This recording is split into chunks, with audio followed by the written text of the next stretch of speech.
My name is Matt Miller, and this is my channel, Inkterviews. Today, we are at Sailor's Grave Tattoo in Eureka, California. And here I messaged the shop owner, Henry, kind of out of the blue, and he was nice enough to be down with me coming in last minute and talking to him about his history in the tattoo world.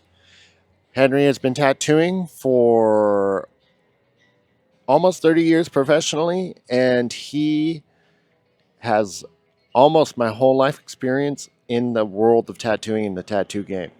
So I am happy to show you here Henry's interview. So I guess I'll start first with saying thank you, and I appreciate you allowing me to come in and do all this. And um, it's just been already these past couple days of seeing your shop. It's been a great experience seeing everything that you have here and this little museum section and all the beautiful art on the walls. And it just this shop has quite impressed me. And thank you for being willing to talk to me and share your story. So Thank you for doing this. This is right. it's my I had a guy that I work for, and these words always stuck to me. And he says, "I'm not worried about what tattooing can do for me, but what I can give back." So, and that's when I was like a young lad. So I always, just had that brick in the foundation of my, tattooing.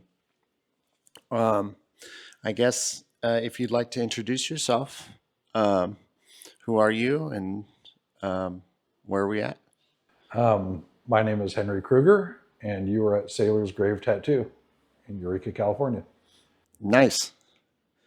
So how did you get started? Are you from here? Yes. I'm actually fifth generation Humboldt County. Really? Yeah.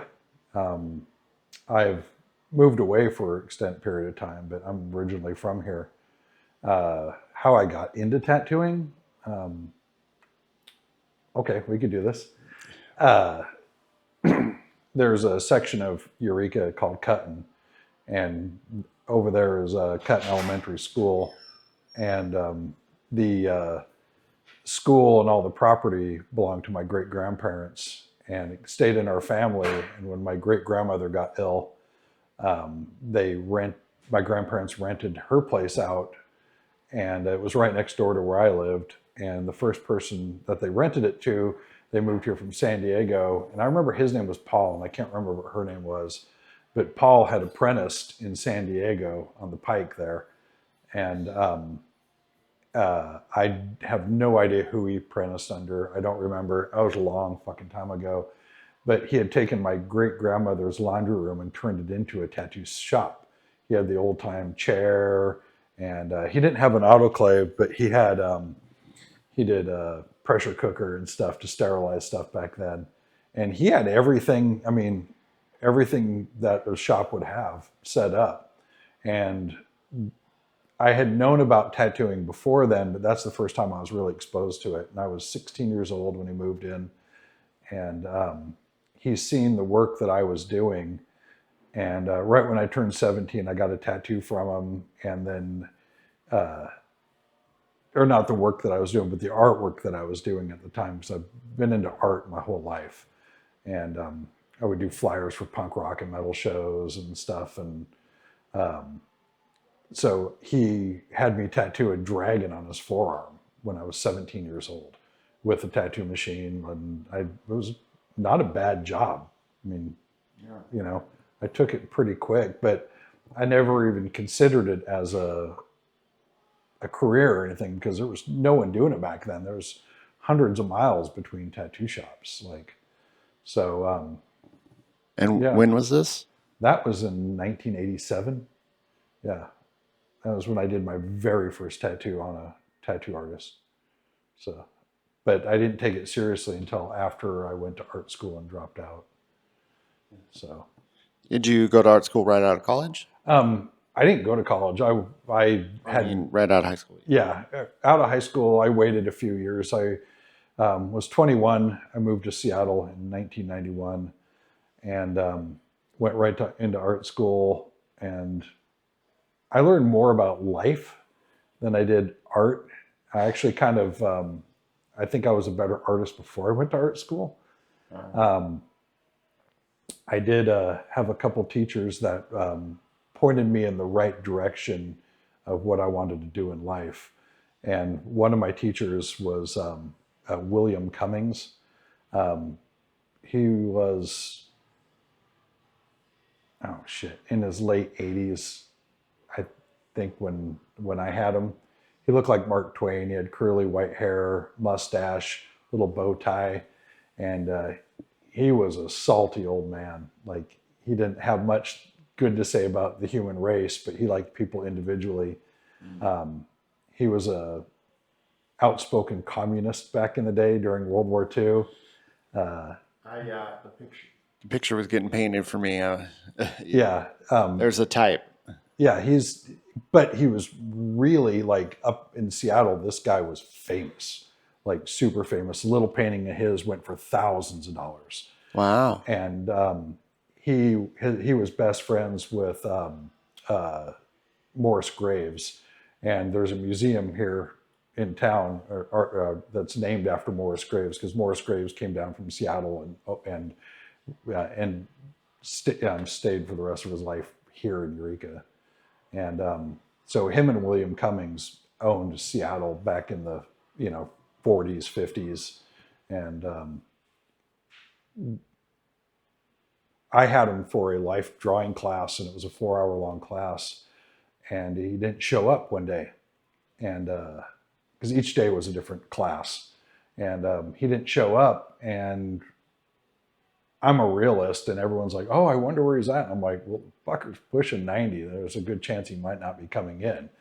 And they're like, "Don't say that," but I'm like, realistically, shit, he's old.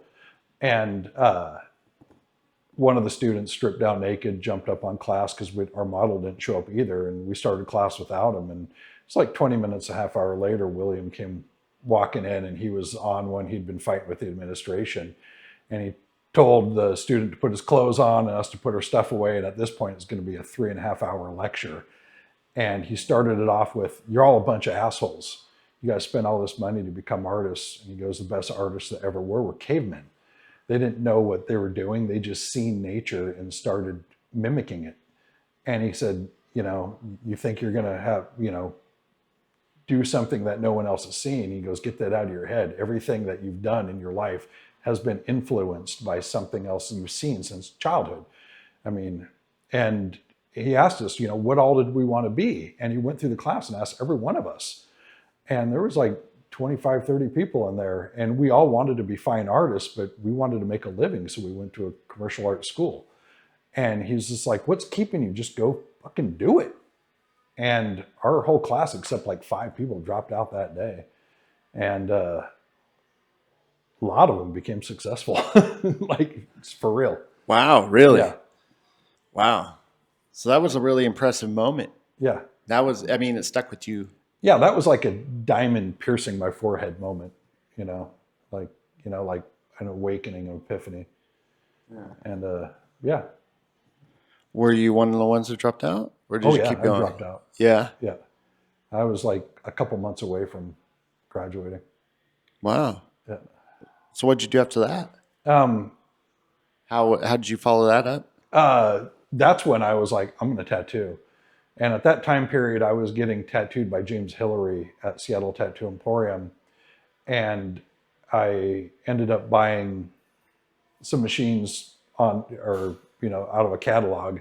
Because back then, you could pick up tattoo magazines, and in the back that was like, and I ended up getting a couple Joe Kaplan machines. And I'd been getting tattooed in shops for a while, or in shops for a while now. So I was seeing what's going on, and I figured if I could get a grasp of it, I could go back and go, "This is what I'm doing. I want an apprenticeship." And that's exactly what I did. But it was difficult back then. Like, it was, early 90s. It wasn't like it is nowadays. There was no information out there. and you had to prove yourself that you were worthy of learning all this. Um, Basically, how would I put it?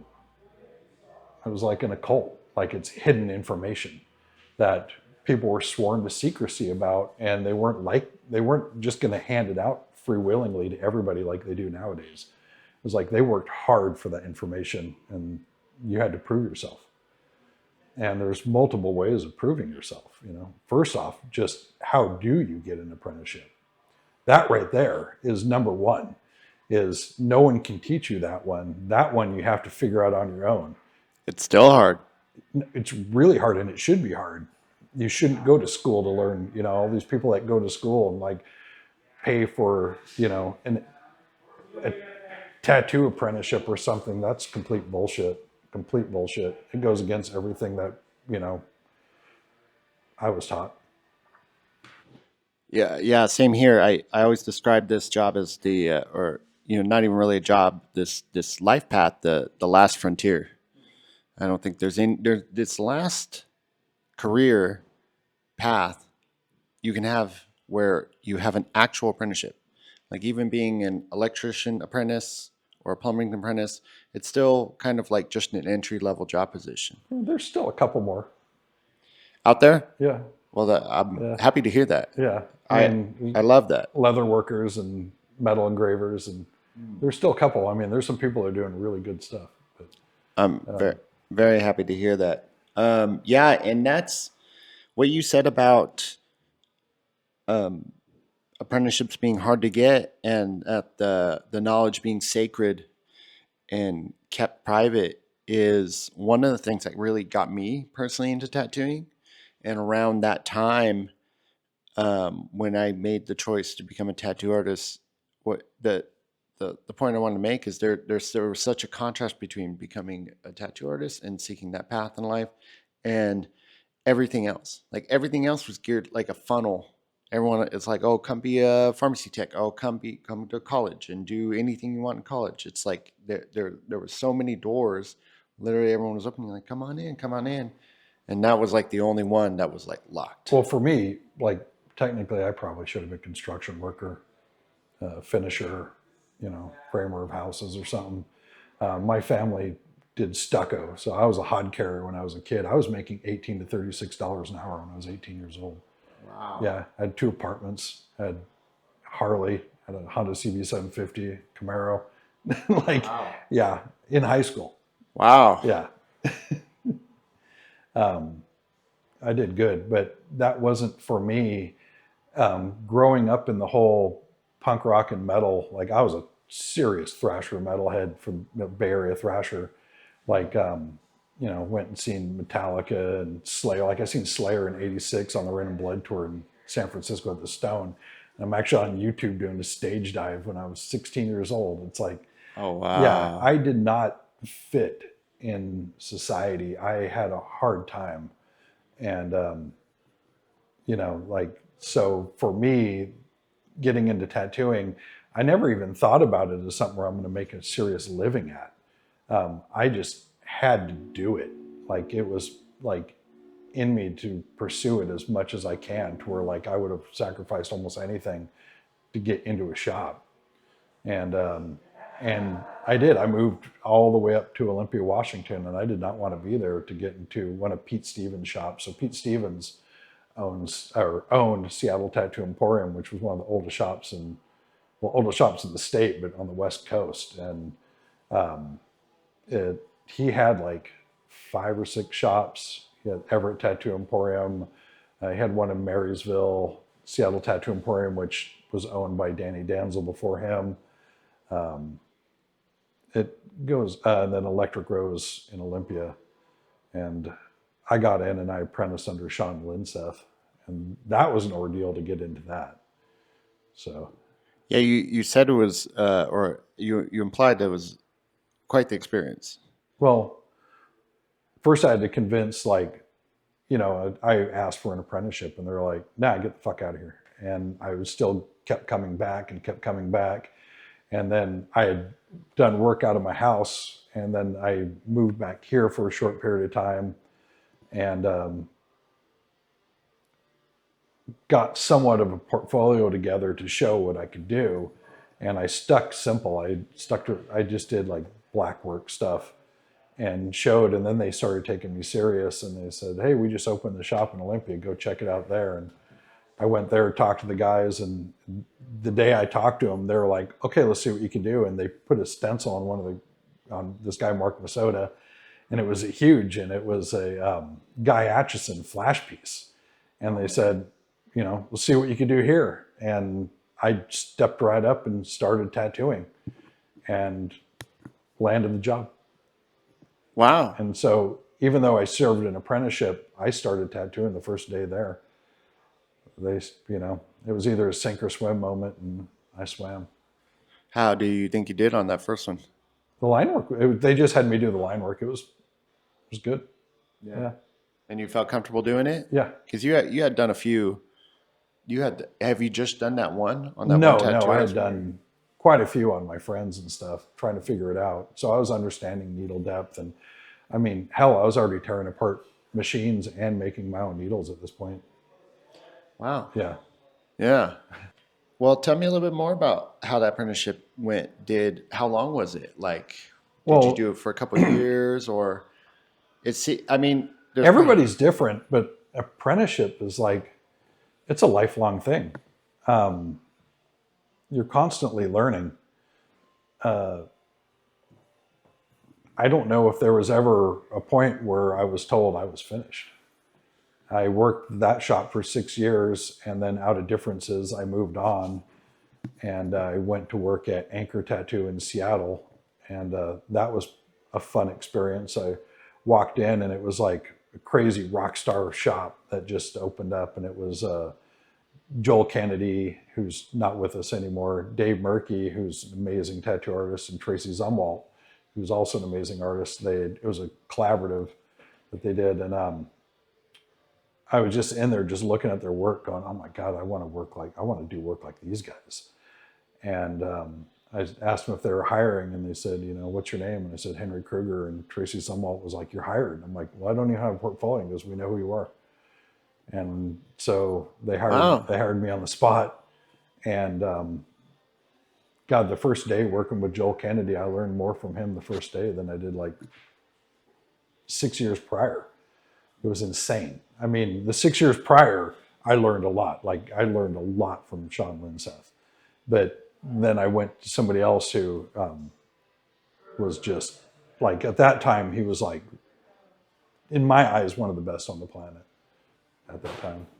Both those people, Joe Linseth, you said? Sean Linseth. Sean Linseth and Joel Kennedy. Joel Kennedy? Yeah. Well, Joel was like, wasn't looking for an apprentice or anything. I was just sitting there staring, watching him work. And he looked at me and kind of covered it up. And he's like, "What are you doing?" And I go, "Stealing." And he chuckled and then kind of sat back and started showing me things, because, he understood that I really wanted to learn. And, I took care of the shop just like an apprentice would too. We all cleaned and stuff. So was it like, I mean, what was he like? You said Joel? Yeah. What made him this really Joel impressive Kennedy. person? How do I put this? Joel was very interesting. Not everybody probably liked him. He was, a lot of people found him very arrogant. He was fucking amazing.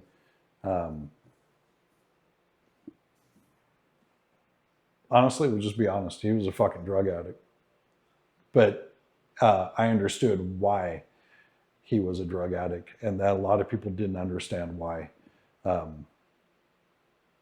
don't want to go into it too much, but like, he had, You don't have to. He watched something happen to his mother, and it stuck with him till older. And after hearing what happened, I would have fucking done drugs my whole life too, to get rid of that fucking memory. And so I never really judged him. I mean, the guy passed away, and he had like 4 or 5 of my machines. So I never got him back. But I love the guy to this day, and I thank him for everything he ever did for me. But Was he the most influential or your mentor? And he was my most influential mentor, if I'm saying that word right. Actually, working hands on with. I mean, I learned a lot from all those guys. I mean, Dave Murky, Tracy Zumwalt. I mean, I learned from everybody I've ever worked with. Luis Martinez, you learn from everybody. I learned stuff from people's apprentices just visiting shops, going, "What the hell are you doing? I've never seen thing." I made needles one way, watched this guy making needles another way, and I was like, I just spent 6 years making needles this way, and they're flawless, and you just cut the time in like a 16th, and so you're constantly learning about that. I mean, shit. If I worked with Philip Liu, I'd be scrubbing his tubes and willingly doing it, because I would want to learn. He was probably one of my greatest influences, along with Greg Irons, Ed Hardy. of course, If you're an old school tattooist, these are the ones that you studied. But I had a serious connection with Greg Irons. I actually admired his work even before I knew who he was. My stepdad had a record, Old and in the Way, which was one of Jerry Garcia's like bluegrass bands. And I used to just stare at it because I just loved the artwork. And then I ended up having a couple coloring books of his from when I was a kid. And then later on, discovering who he was and finding out, oh my God, I've been into this guy's work for a long time. And then finding out that he was really good friends with Pete Stevens and worked with him up in Seattle Tattoo Emporium. I got to see original artwork that he had done. He had a huge influence up there with like Sailor Cam Cook and Pierre Zeberg and a bunch of old timers. Cam Cook's still alive, but a lot of these guys are not around anymore. A lot of the people that I work with are all passed away. Wow. Yeah. So this was in the 90s? Yeah. Around? I started tattooing professionally September 1st, 1994 is when I got into Electric Rose Tattoo in Olympia, Washington. Okay. So this coming September 1st will be my 30-year anniversary of professionally tattooing. Oh, yeah, yeah. Yeah, I remember James was mentioning that. That's impressive. Mm-hmm. When you told me, like, well, I kind of got started in like 87. Mm-hmm. I was born in 86. Mm-hmm. So I was like, wow, this guy's been in the game my whole life. So I seen Metallica on the Master of Puppets tour and Slayer on the Ren and Blood tour the year you were born. Oh, wow, really? That's awesome. Yeah, we love jamming both of those in the shop. You and my shop owner Chad would get along swimmingly. You'd have a lot to say. What was the culture like back then? Like, you were in Seattle in the 90s doing the tattoo thing. Mm-hmm. It's definitely not like it was now. No, the tattoo culture. The circles you were going through, the shops you were at. The vibes. Back then, it's pretty funny. It's kind of, somebody told me once that back then it was like tattooists were the only people that rock stars looked up to. And back then it was kind of true. I mean, I remember being in the shop and hanging out with people not even knowing who they were. Like Joel was tattooing Duff from Guns N' Roses, and I had hung out with the guy for like shit, I don't know how many times I hung out with him in the shop, not knowing who he was, just talking to him. And one day Joel's talking about tattooing from somebody from Guns N' Roses. I'm like, who the fuck do you tattoo from Guns N' Roses? He's like, Duff. And I'm like, that's Duff from Guns N' Roses? And he's like, yeah, because I didn't really care for Guns N' Roses because I was kind of an asshole metalhead who just liked thrash metal and punk rock. And that was my jam when I was younger. Fucking really cool guy. And yeah. So, I mean, it was like that at Seattle Tattoo Emporium. I don't know, countless. I mean, how many fucking people got tattooed in that shop that were famous? It was insane. It's still around, or Seattle Tattoo Emporium? yeah? Yes, it is. It's changed locations. I actually, when I worked there, not guest spotted, but like I would fill in. That's where I wanted to be. I didn't want to be in Olympia, but it was the second location on Pike Street. Now it's like a block away from where it used to be now. And now it's owned by James Hillary, who was the manager of that shop. Shit, when I started tattooing. And yeah, James has been around for a long time. He's a really incredible tattooist too, and an incredible human being. Yeah. Yeah, wonderful. Wow. So when you're in Seattle, what happens next? Are you there for a little while before coming back here? Well, I went from Seattle to Olympia, and then I went from Olympia back to Seattle, and then I moved back here in 2003, and I went to work for my friend Sean Arneson, who had a shop here, and it was the only shop here for the longest time, Skinsignia. There's And very few back in the day. that lasted for about 7 years, and then he ended up moving to Idaho. And that's when I was like, okay, I have to step up because no one's going to do what I had a vision for. Liberty Tattoo, when I worked there in Seattle, that was a beautiful shop, and I always thought it could be taken farther in that time period. It has since then. And I kind of modeled this shop after the original Liberty Tattoo in Seattle, that how the booths are set up and everything. And then I just went way crazier with it. I love your setup. Yeah. I wanted to keep it very like Americana traditional looking, even though like we're full custom, we could draw you anything you want. I still wanted people to come in the shop and know they were in a damn tattoo shop and not a private art studio with mirrors all over the place. And I get joked at because I have plants in here too, but they look good. Plastic fern and Yeah. Well, no, those are real. no, I meant yeah, like one picture on the wall. But now it's like, it's funny because you go to shops nowadays and like nothing about it says tattoo shop. They got a couple pieces of artwork, a bunch of things on the walls, and I'm like, this ain't a shop. I don't even know what this is. Yeah, the boutique style.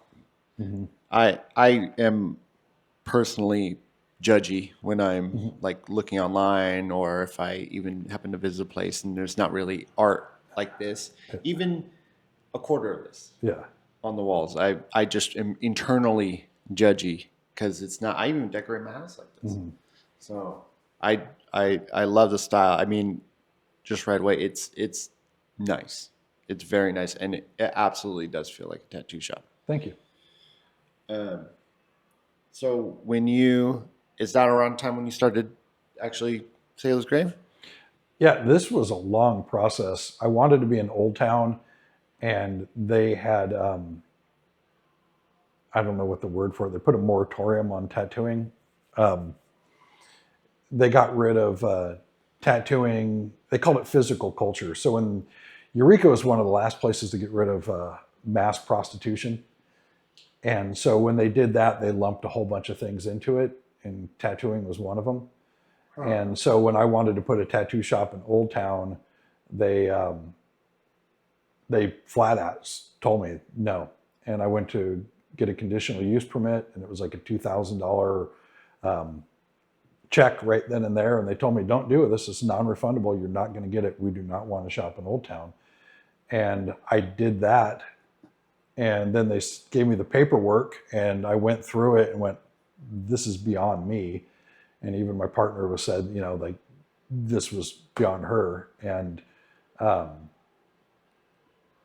had to hire Scott Pesh from Caldwell Banker, who like overseen like big projects in town. Like he overseen the Safeway being put in and negotiated the stoplights with the city and stuff. So when they seen that I hired him, and that was a sale too. Like I had to sell myself to him. Like, I'm going to do this. And he was like, you better pull this off. And I had to make, I had to convince him that I was serious.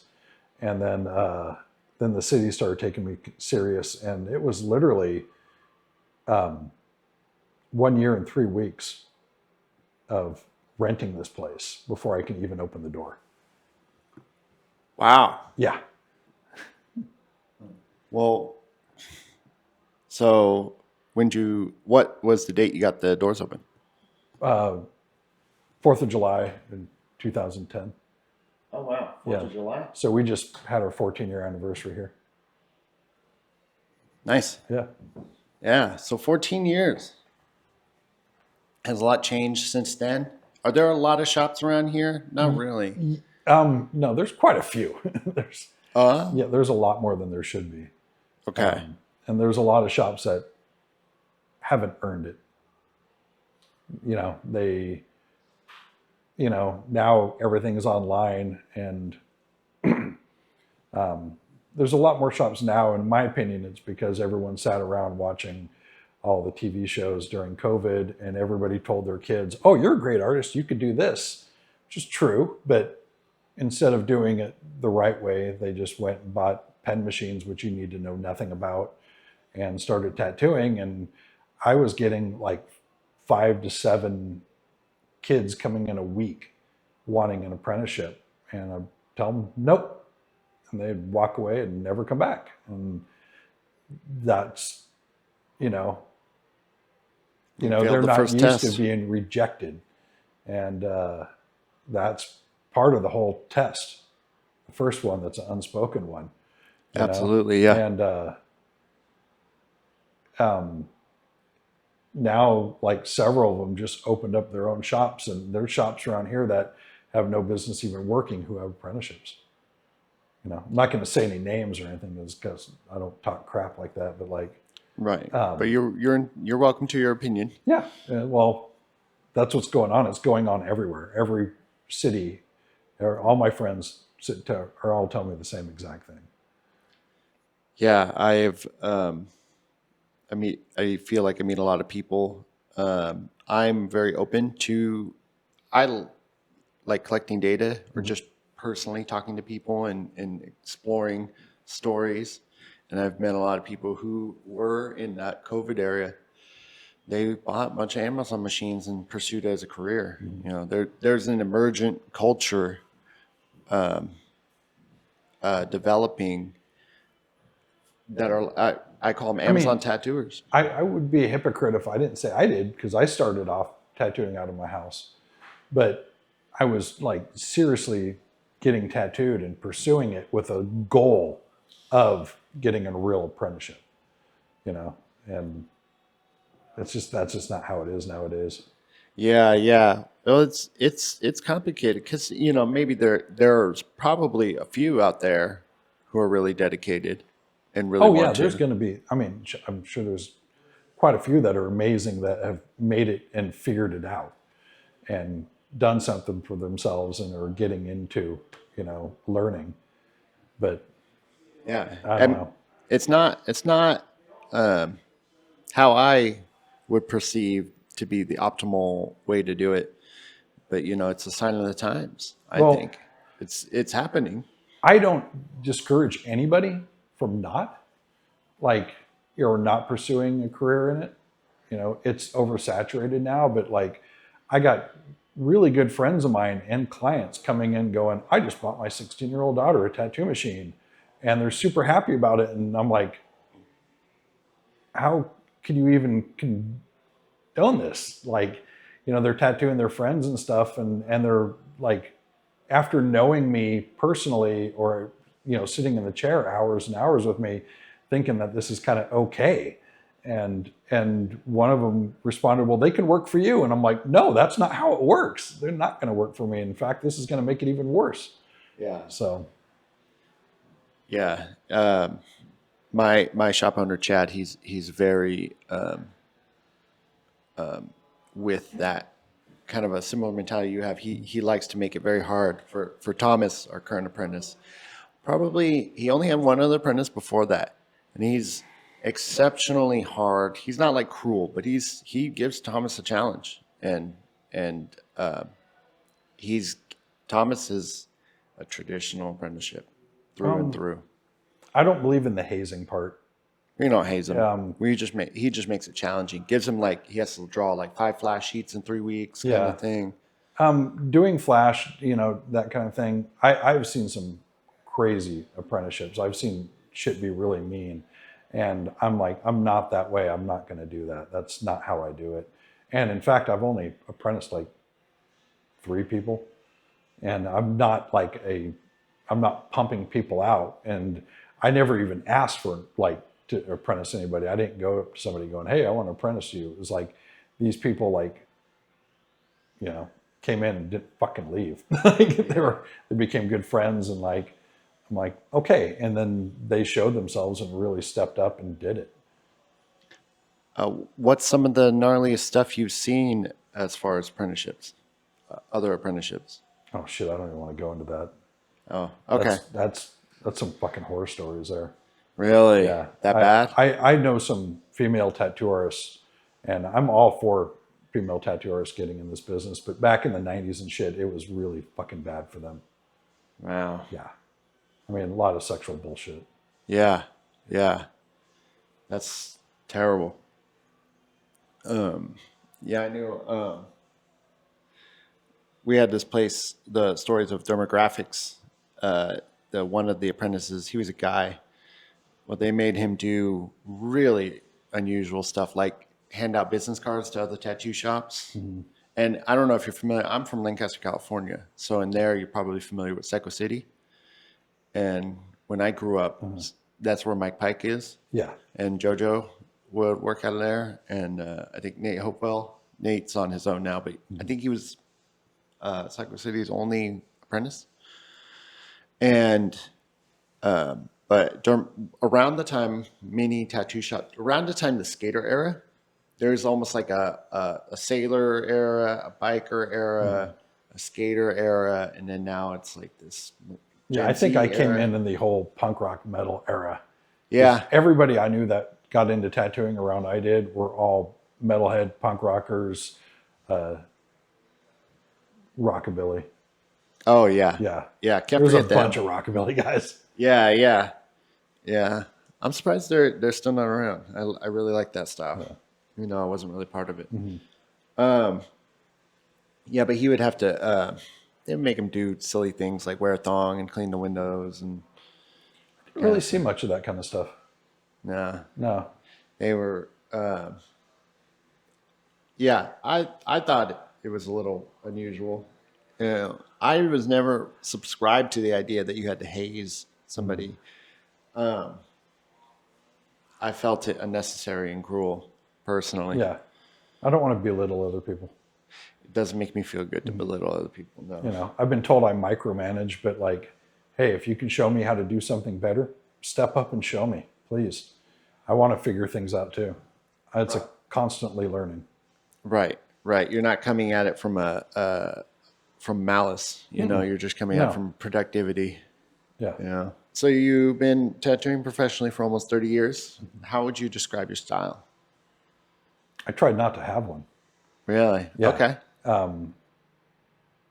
Back when I started, it was like I tried to cover everything. I learned American traditional, Japanese, fine line, black and gray.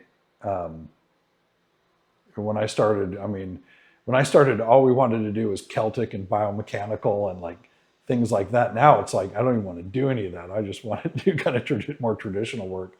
I like hard outline tattooing. I like stuff that, if you're doing a back piece and you're a block away, you should know what you're looking at.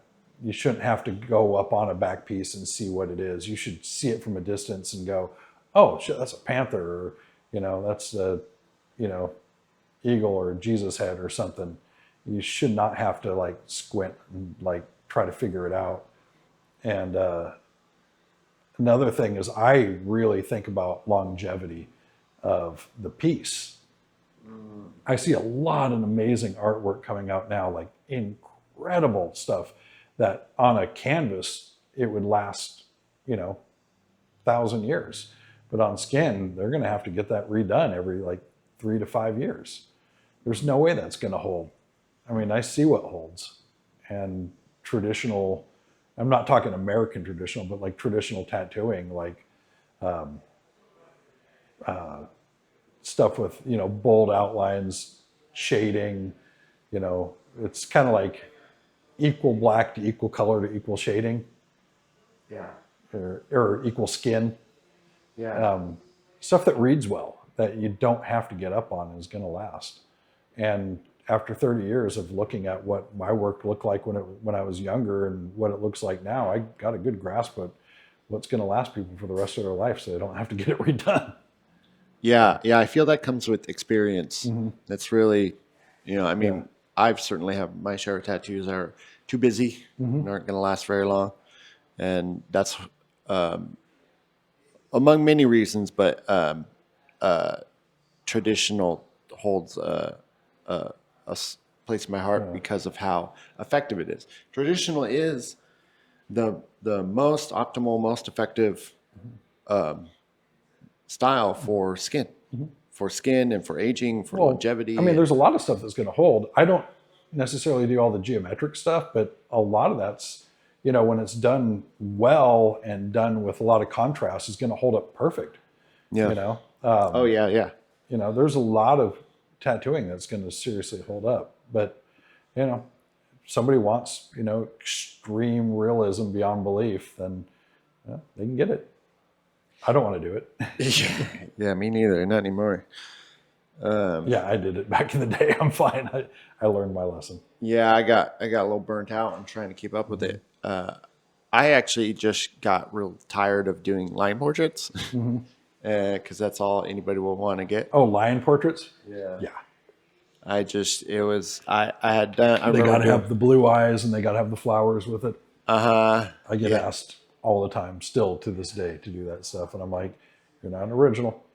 Oh, I know. Yeah. I mean, when I got into tattooing, my vision for it was being able to do what I wanted to really express my Mm-hmm. creativity. But I ended up bumping into a lot of the same things, Mm-hmm.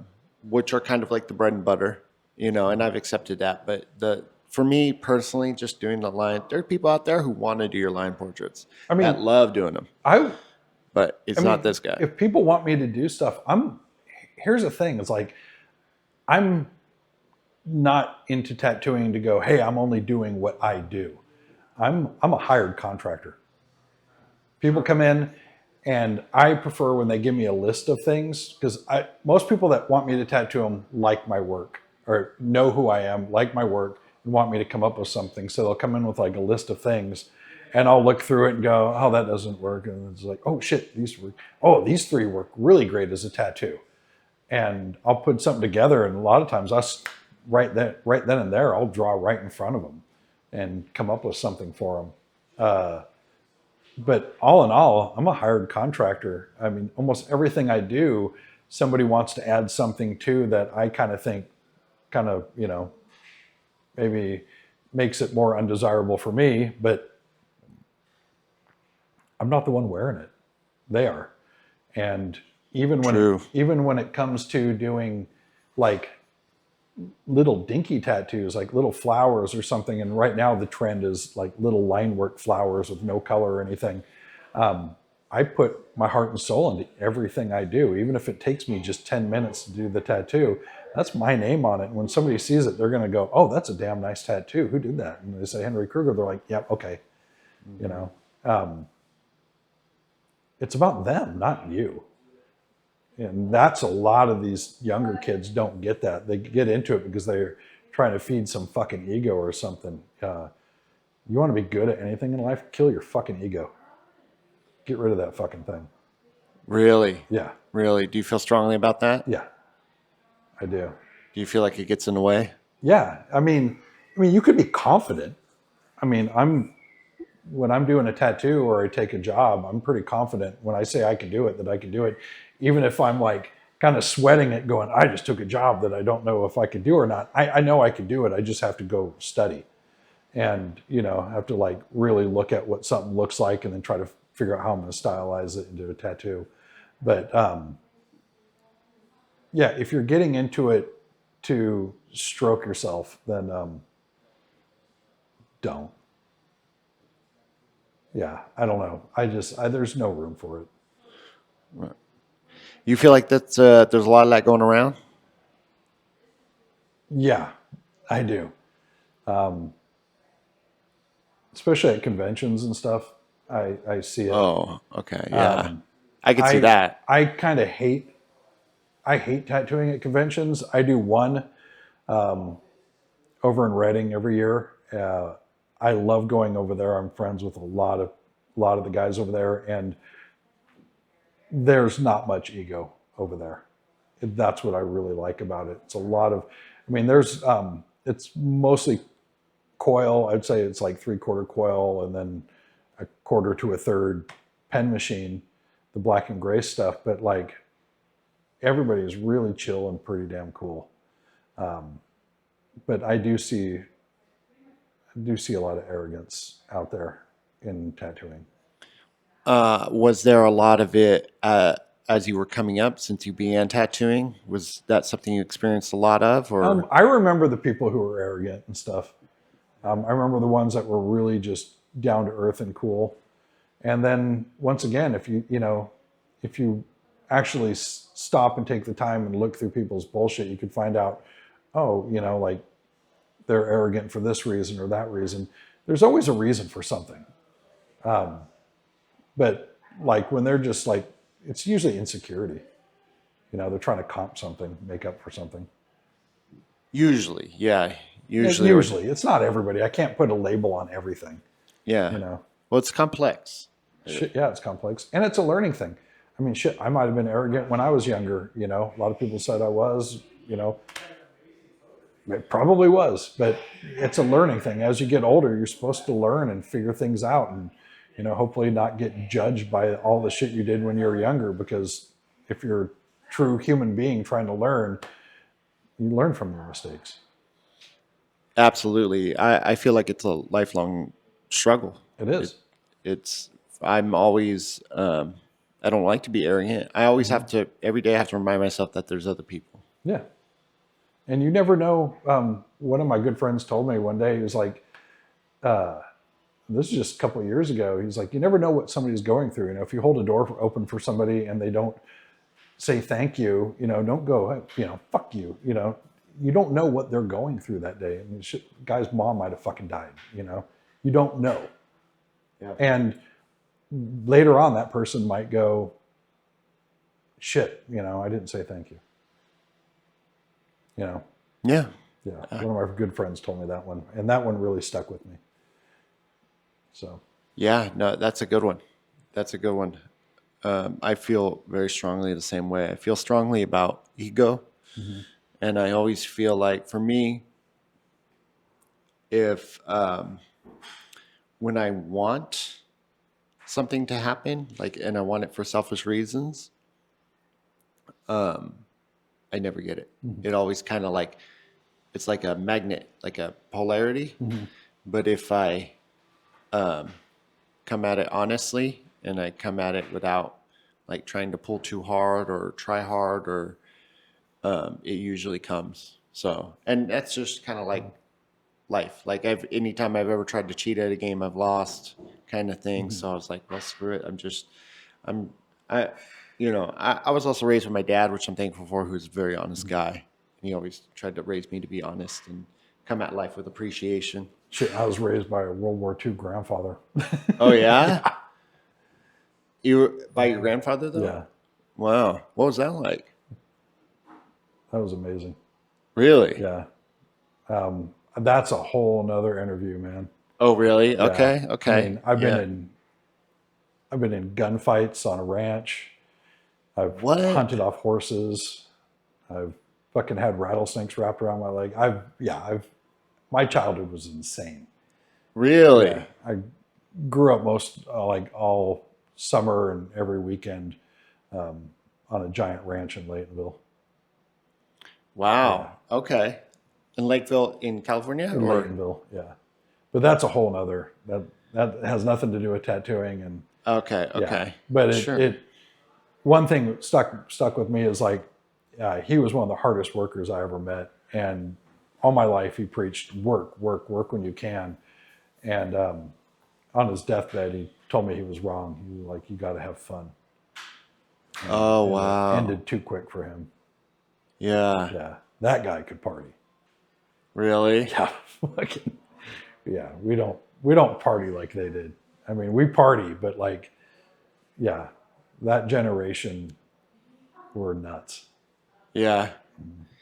So you, uh, okay. Do you feel like you carried, what part of that did you carry into your life in tattooing?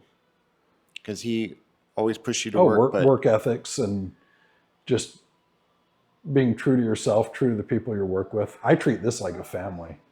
Like, if we're going to hire somebody here, I talk to everybody here about, hey, this guy's looking to get hired. What do we think? And a lot of times, if we're all like, okay, let's give him a shot, and then we'll give it a week or two, then I'll talk to him again and like, so what are we going to do? And I got to make sure we all get along. I don't want any belittling or fucking, yeah. It's that's something that I guess I brought over from my grandfather and stuff, but just working hard and setting goals and trying to be a better person. is the cohesion and ecosystem of your shop, well, it's important to you. What's the question? The just how your shop flows. Uh-huh. You treat it like family. That's obviously important to you. Do you feel like you have a good work life balance? Work-life balance. Or what are your thoughts on that? Well, I want the shop run a certain way. I mean, I do have rules here, especially when it comes to opening and closing. And I absolutely have zero tolerance for talking shit, um, especially about other tattoo artists. If I don't like somebody in this town, no one's going to fucking know it. You know, um, I don't know. My life outside of the shop, I'm more into working on choppers and running around with my friends.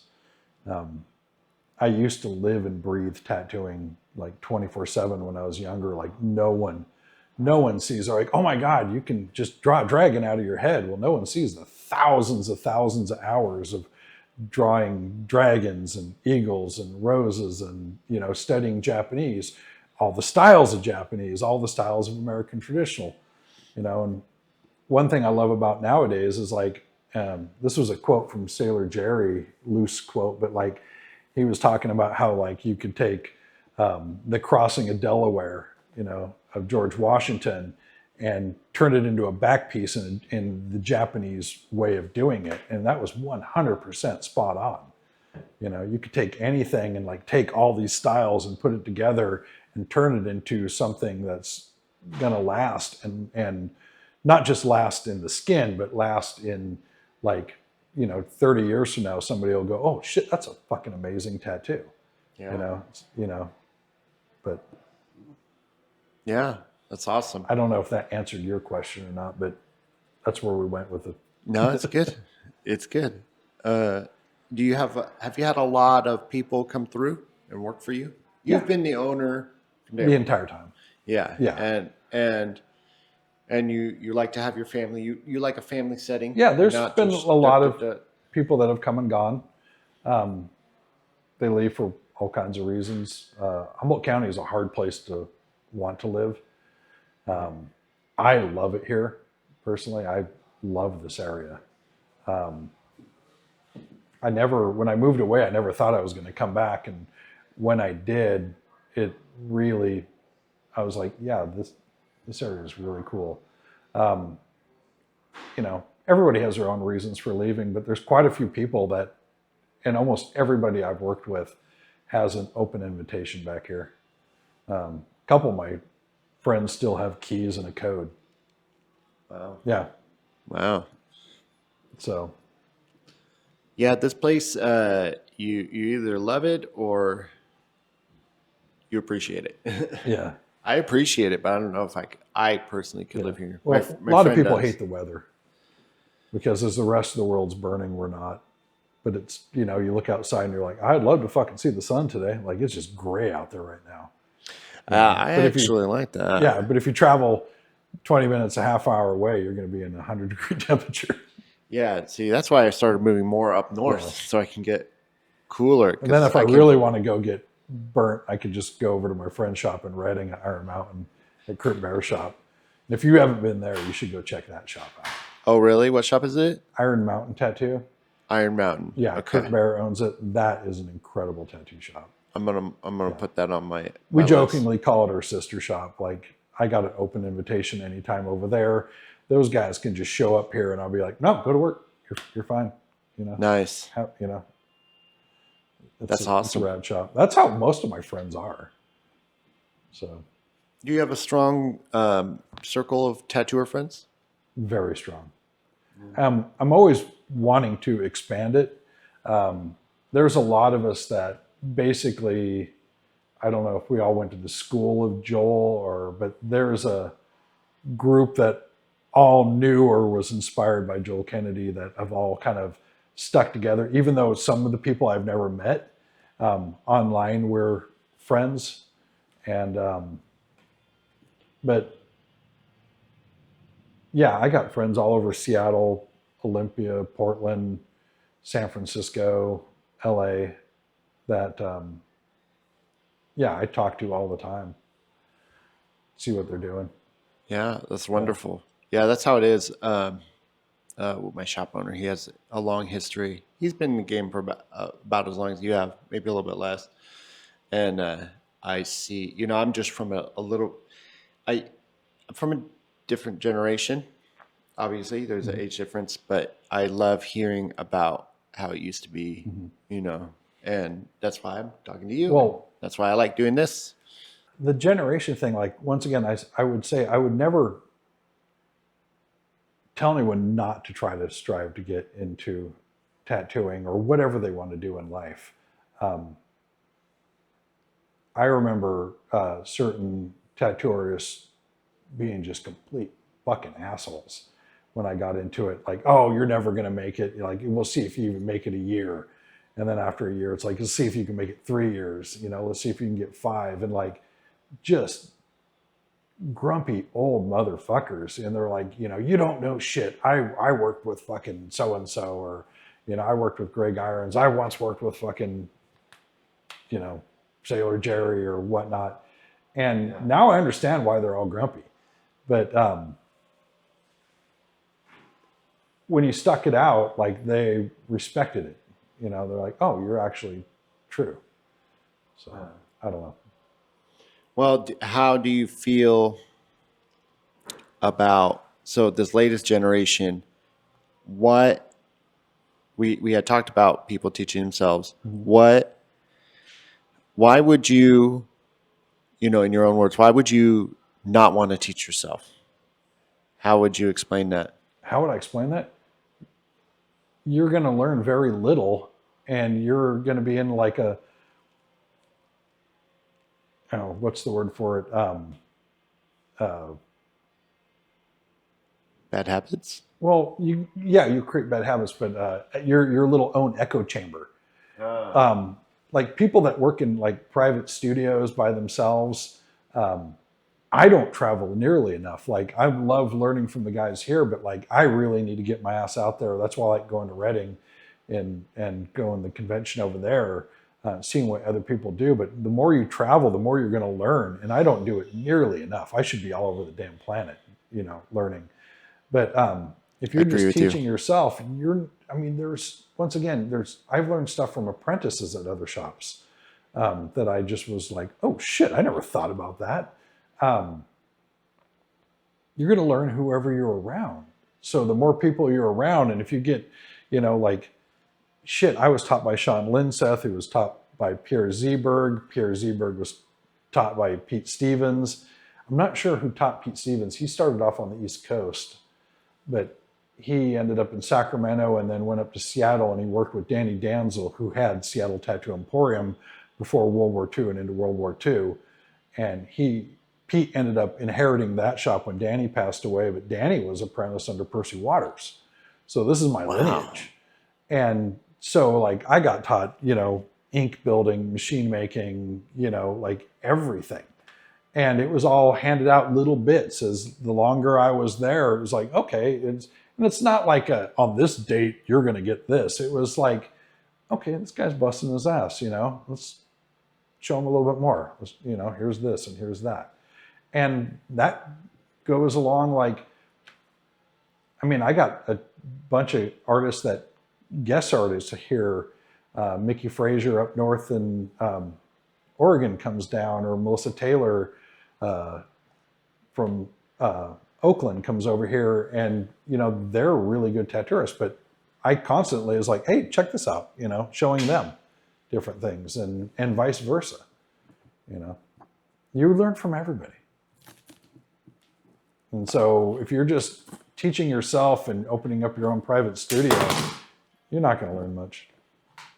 I mean, you're going to learn how to do it, but it's a sad fucking world to be by yourself.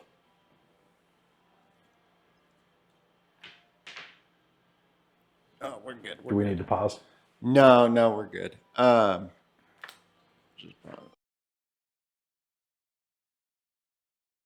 Good. You're crushing it. These stories are amazing, and it's great. I'm. It's like when I was talking to Dave. I'm just like I'm getting sucked in. Sometimes I'm forgetting that what I'm going to ask next. Mm-hmm. How are you? I think what you just said. I think that's great because, that's why I gave up trying to teach myself personally. Mm-hmm. Unsuccessful attempts at getting a mentor or someone mm-hmm. who could teach. Not everyone who's good mm-hmm. is also able to teach. Oh, I don't think I'm a good teacher at all. I think I'm fucking horrible. Really? Yeah. I learn by watching. I'm not good at manuals and stuff. So like, even like working on motorcycles, I read those manuals and I'm like, I don't fucking understand what they're trying to tell me, but you show me how to do something and I'll figure it out. So when I was in shops, I just sat there and watched everybody and what they're doing. And I would either learn a trick or two, or a lot of times learn, ooh, I don't want to do it that way. And it doesn't even necessarily have to be about artwork. It could be about how you talk to a client or deal with a client. Mm-hmm. It's like, ooh, I don't like how that person spoke to that person. They made them feel like shit about a tattoo that they want covered up. Fuck that. That person has something that they don't like. Don't give them shit for it. Help them. Tell them there's hope. We can fix this. Give them a smile. Fucking show some confidence. Yeah. That's kind of how I love hearing that, because I didn't quite get that. Yeah. I didn't quite get that personally. You're getting it now. I'm getting it now. Yeah, I love it. Yeah, that's why. And I'm with you. I'm with you on that. I have a very strong belief. I come from my background. I was very introverted, and I wanted to be different. And through a lot of trial and error, I understand the value of making connections. Mm-hmm. So like when you're talking about how you really need to go here and there and go around all these different places, I'm in sync with that. I understand that, because it is important. You do learn from other people. You do learn from having conversations and shaking hands and meeting people and watching them work and watching them do things.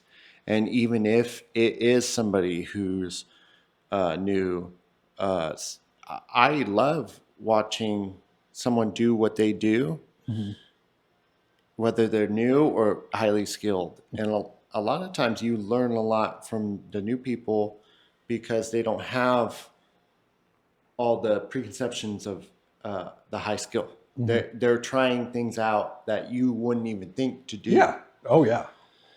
I've seen that. Yeah. And there's a lot of times I'm looking at something going, fuck, why didn't I think of that? That's fucking rad. Very, yeah. Being like, you know what? It makes sense. Yeah, that kind of works. I wanted to ask you, where are you at? Are you a coil or a rotary? Where are you at on that? I'm 99.9% coil. I do have a rotary machine. I have attempted to use it. I have done some big pieces with it. I don't really care for it. And I don't even know what brand it is, but it's an expensive fucking machine. And it feels like, it feels like I bought it at Kmart. Really? Yeah. To me, there's no soul in them. And there's a lot of things. I mean, like a lot of my friends that use them, I mean, they do amazing work with them. I mean, for real, like they do stuff, the stippling and stuff that I don't normally, it would take me forever and they're just zipping through it. There is a place for it. And if you're comfortable using it, then more power to you. But what I do, I like my coil machines. They run great. But with a coil machine, you need to know everything about it.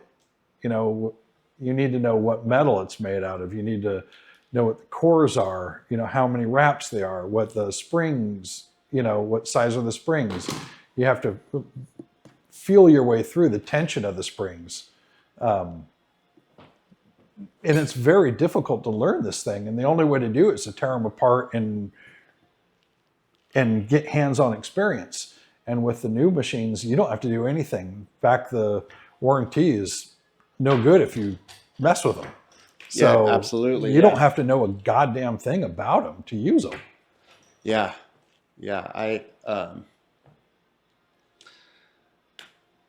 It's a interesting world because of just, it's who was it?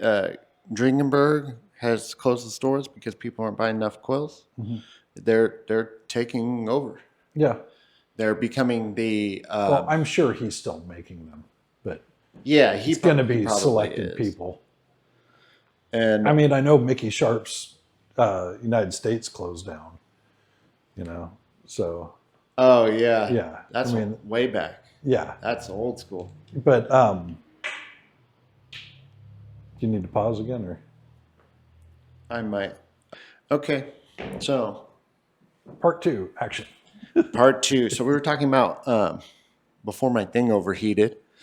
We were talking about coils of rotaries. Mm-hmm.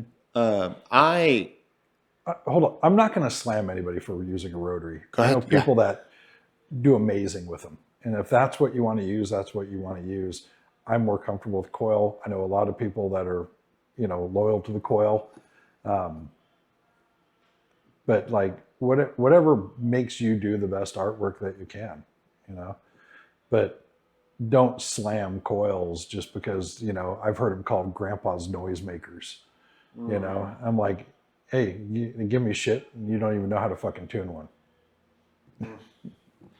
Well, I think, like I told you before we started, I feel like they are superior in the function that you would use them for, such as like really bold lines or even most line work.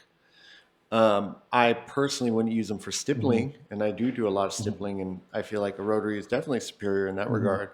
But if I'm trying to line like ribs or something like that, man, I need a really good coil. Like there's just something about, we're packing in like nice solid color. There's just something about it. Once again, a lot has to do with the person who's doing it.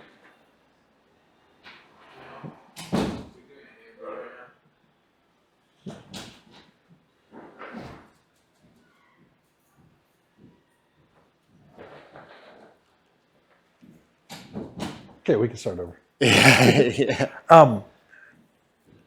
The thing with, I think whatever machine you're using, it's the person using it. Sure. I mean, I watched Klaus Fuhrman back in like '96 at Lyle Tuttle Shop take a national flyweight machine that he just got in the mail and throw it together, and the thing sounded like crap, and tattoo an amazing tattoo with it. So I think a lot has to do with who's doing it. So once again, I'm not going to slam anybody. This is just what I like. And if you prefer a pen, then tattoo with a pen. shit, I watched Horiyoshi back in '96 tattoo outlines with a flyweight machine also. It's all like just going all over the place, and he was just buzzing away. Wow, a flyweight? Is Yeah, that it a was like a original national road? flyweight. They're just a really chintzy, lightweight machine. You know, they have no weight to them, so they there's no sustain to it. So when you're holding a tattoo machine, if you're squeezing the tube and it's all making noises like fluctuating, the heavier machines won't do that as much. Where the lightweight ones will go all over the place. That means your needle's going all over the place, also. Yeah. So Wow, that kind yeah, of just blew my mind. yeah, I was not aware. I yeah. mean, kind of, but not. You explaining it Yeah, put I some love pieces heavy together. machines, and a lot of people say that hurts their wrists and stuff. I'm like, you're holding it wrong. You should, I would agree with that. yeah, Yeah. the weight of the machine should be balanced on you to where the machine's doing the job, not your hand. I've Yeah. heard that a lot, but Well, yeah. I mean, yeah, well, and I, it depends on grip size and how you're wrapping the grip. And yeah, I like big giant grips. me too. For like when I get tattooed by like Scott Sylvia, he was using these little dinky ones, and I'm like, that would just kill my hand, but that worked for him, not me. Yeah, Once yeah. again, it's the person tattooing. I was fortunate enough to get a piece by him on my arm. Yeah. Uh, He's one of my favorite tattoo artists, hands down. yeah, really. Yeah. So, Blackheart, right? Yeah. Yeah. I What mean, makes all it those guys are Rasher, and back in the day when Lehigh was there and stuff, and that style of tattooing and stuff was just amazing. That's what I always strove for. what means so much to you about that? What do you mean? Like you say you admire Scott Sylvia? Well, his passion for his work and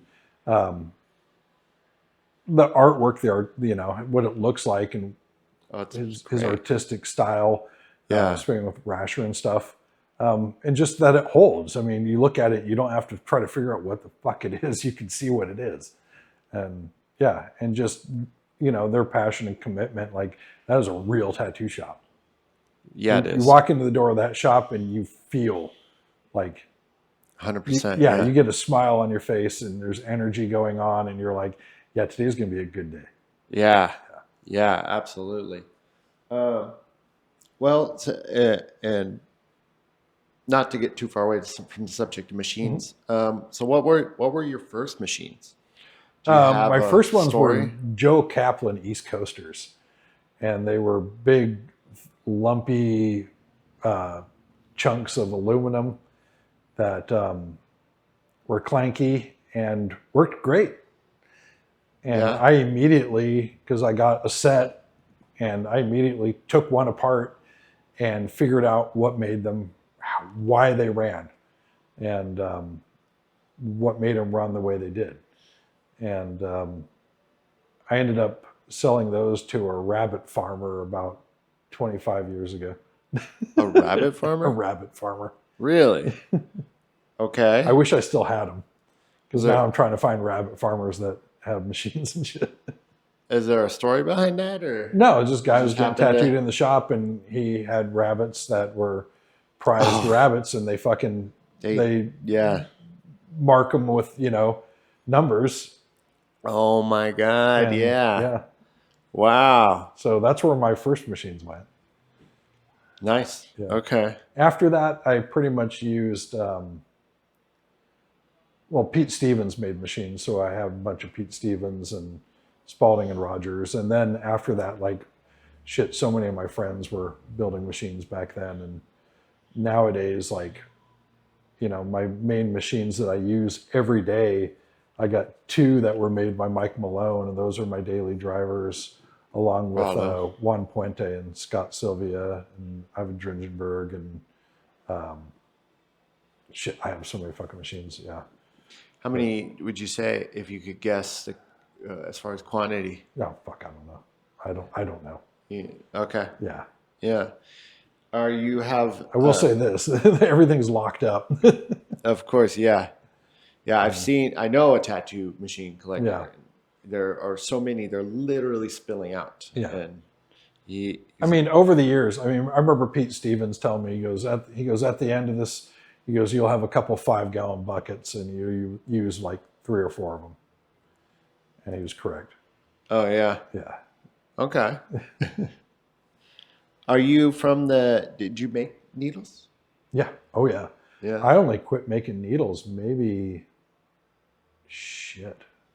not even 10 years ago. Wow. Yeah. Really? Yeah. Okay. I always felt like I can make a better needle than anybody else is making.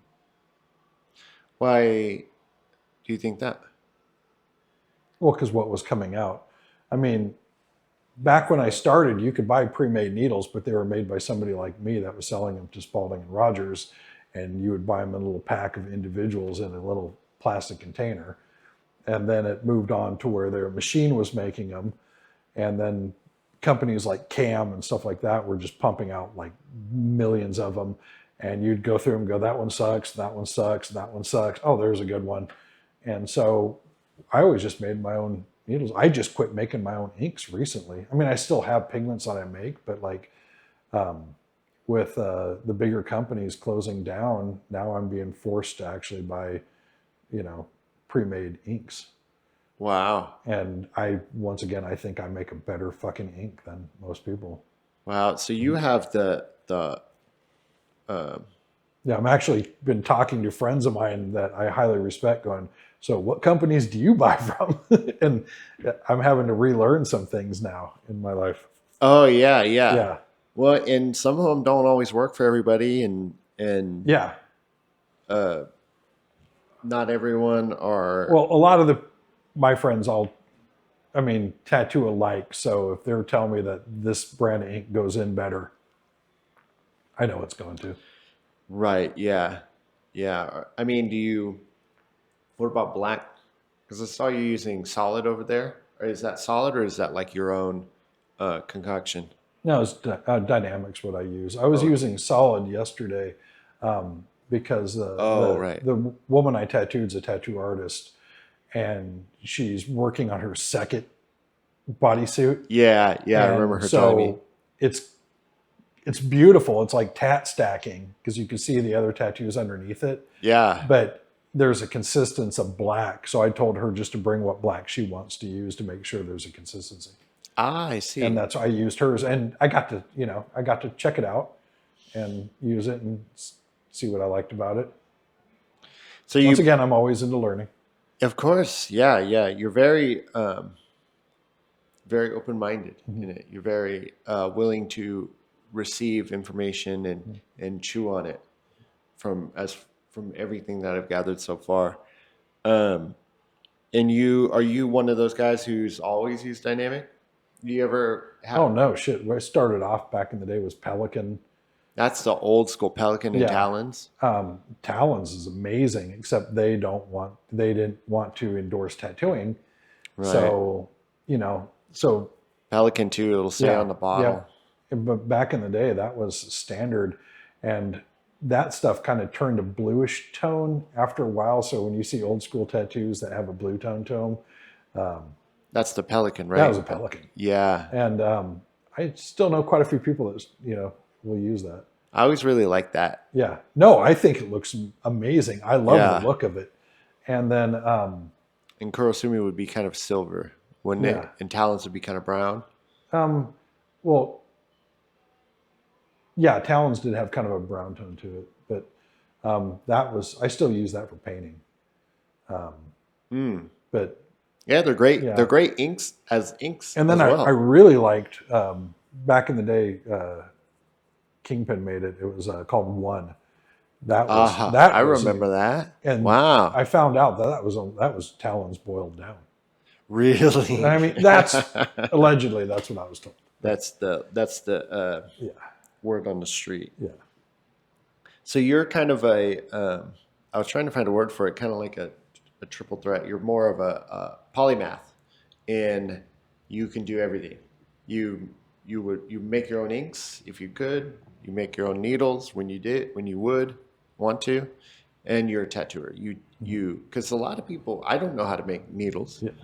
Well, I've even asked some people. the only thing I haven't done is I actually, and this is crazy for me to even say, but I haven't actually made a machine from scratch, like designed it with the math and had it cast or milled. But I'm going to be doing that very shortly with a friend of mine who's an amazing machine builder, Chris Cunningham. Oh yeah. And he's got a mill, so I'm going to go over and learn that with him. But I can take any frame that anybody gives me if it's quality, and I can wrap coils. Like I can put a machine together and make it run fucking really good. Nice. So yeah, I've done a little bit of that myself. I've wrapped coil. I've helped a guy I worked for a long time ago. We would build machines like crazy late into the night. yeah, Joel Kennedy back in the day. No drugs either. When he was building machines, I wrapped every one of his coils. So if anybody's got old Joel machines, I wrap the fucking coils. Oh yeah, nice. Yeah. What about? I've always been interested in the making of ink.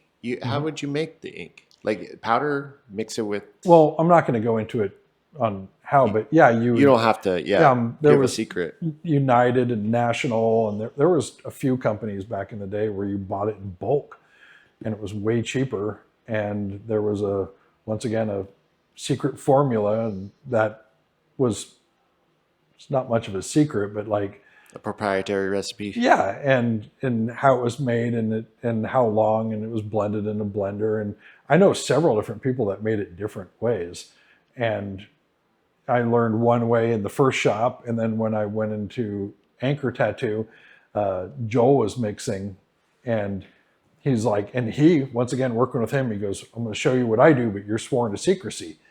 And I go, "Well, I'll show you what I do, but you're sworn to secrecy." And then we kind of looked at what we did and went, "Let's do this with it and make it better."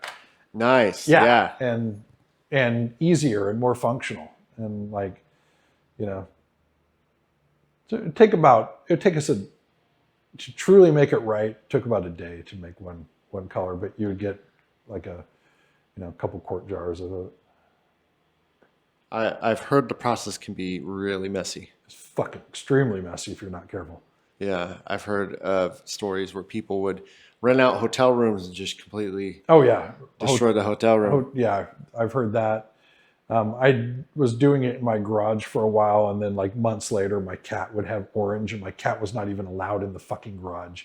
I'm like, where the hell did orange come from? Orange was the worst. You open up orange, and it just immediately went everywhere. It was so light, and Wow. yeah, Wow, that's crazy. but it was one of the nicest. Navel orange from National was amazing. That and Golden Love It was also another incredible color. Yeah, I love hearing that. Yeah. I know I was Then the one that was like coveted, and after Spalding quit doing it, was a Spalding's Crimson Red. Like that was like to this day, like that was like if you had some of that, then that was the shit. And I still have some, and I only use it on select friends. Oh, really? Yeah, the secret sauce. Yeah. Can you reconstitute an ink if it gets too dry? Well, yeah, but Or is it not a good idea? Because sometimes I try, I always feel like I'm unsuccessful. well, you're going to have bacteria growing at some point. So yeah. Okay. That makes sense. So, I mean, everything so far has been great. Mm-hmm. Like that last part, I've always been interested in. I love hearing it. well, I'll talk to you more about it later. Yeah. It's I mean, shit, I got pigments. Yes, there's some down here. There's a couple little dinky jars down there that were Percy Waters. And there's a green and there's orange. And then I got like there's some green over there. And somewhere down in here, I got a little 1/4 pound of red that's like fucking ancient from the 50s. really. Yeah. I don't know. With special friends, I mean, it's just pigment. It's perfectly fine. You just got to mix it up. Yeah. But, little bits here and there. Yeah. Well, your collection is very, very nice. I love seeing it.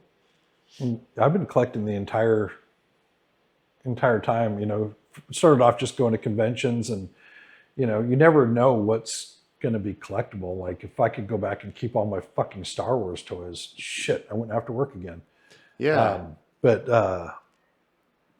keeping cards and things from conventions and just keeping your machines in general, and anything that, friends of mine would do huge drawings and do the tattoo and throw the drawing in the trash, and I'd go over there and like scavenge it out. Oh, and, yeah. and so I've got quite a good collection of my friend's shit. And just, some of the stuff over the years I've bought online, but most of it is from friends.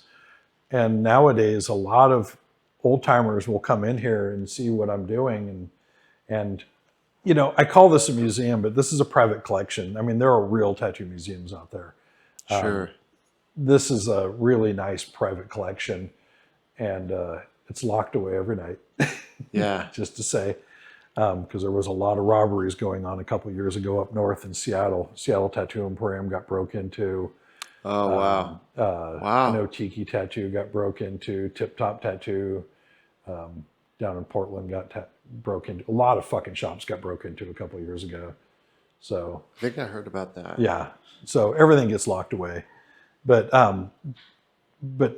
now I have a bunch of old timers who have been tattooing who don't tattoo anymore and still have, stuff in their garage, will come and they'll just trip out in here. And then, the next time I see them, they hand me, like a machine or a duffel bag with stuff in it. And I'm just like, holy fuck, and I don't get rid of anything. So they get to see it whenever they want. It's right there.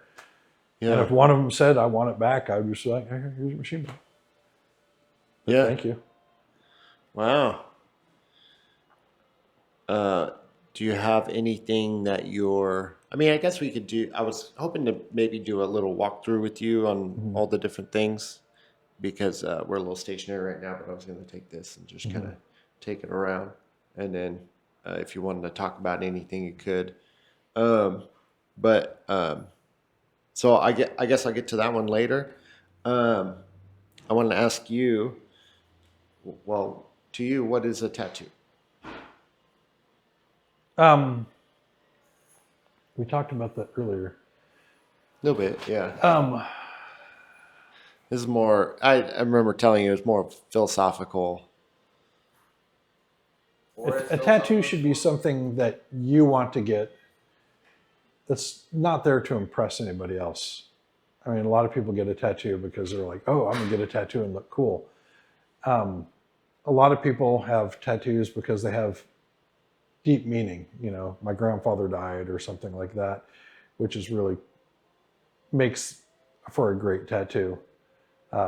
They are definitely a story in your life. Joel Kennedy told me the best tattoos shouldn't have a meaning at all. Just to be something that looks fucking rad as hell that you want on you. Like, I want that. Don't care why, it just looks cool.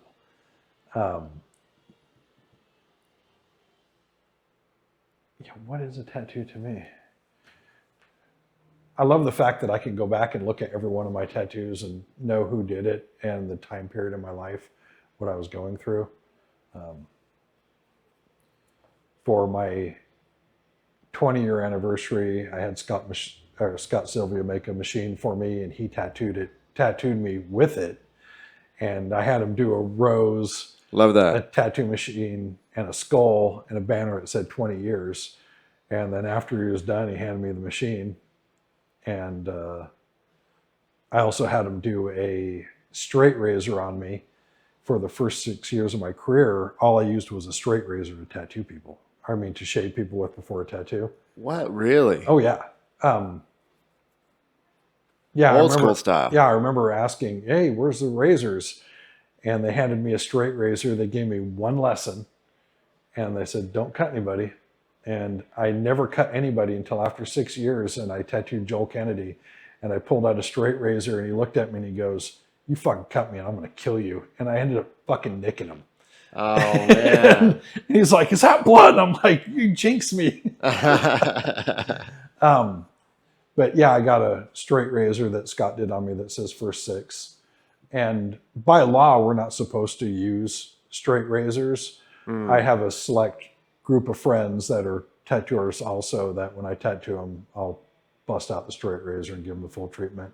But a straight razor back in the day was fun because like you can have somebody who was an asshole or somebody that was like really anxious and jumping around and moving around, and you pull out a fucking straight razor and they straightened up real quick and got still. Oh, wow. Yeah, it was like, it was like showtime, game's on, fucking things got real. And I kind of miss that because at that point it was like, okay, I'm going to get tattooed now. I better mind my P's and Q's. Wow. I mean, that just kind of segues to my next question. It's kind of like a little bit like, why would somebody want to get a tattoo? You had actually inspired this question. I mean, you definitely mentioned that everybody was going to have their own reason. The reason you shouldn't get a tattoo is to impress other people. Right. You should get a tattoo simply because you like it.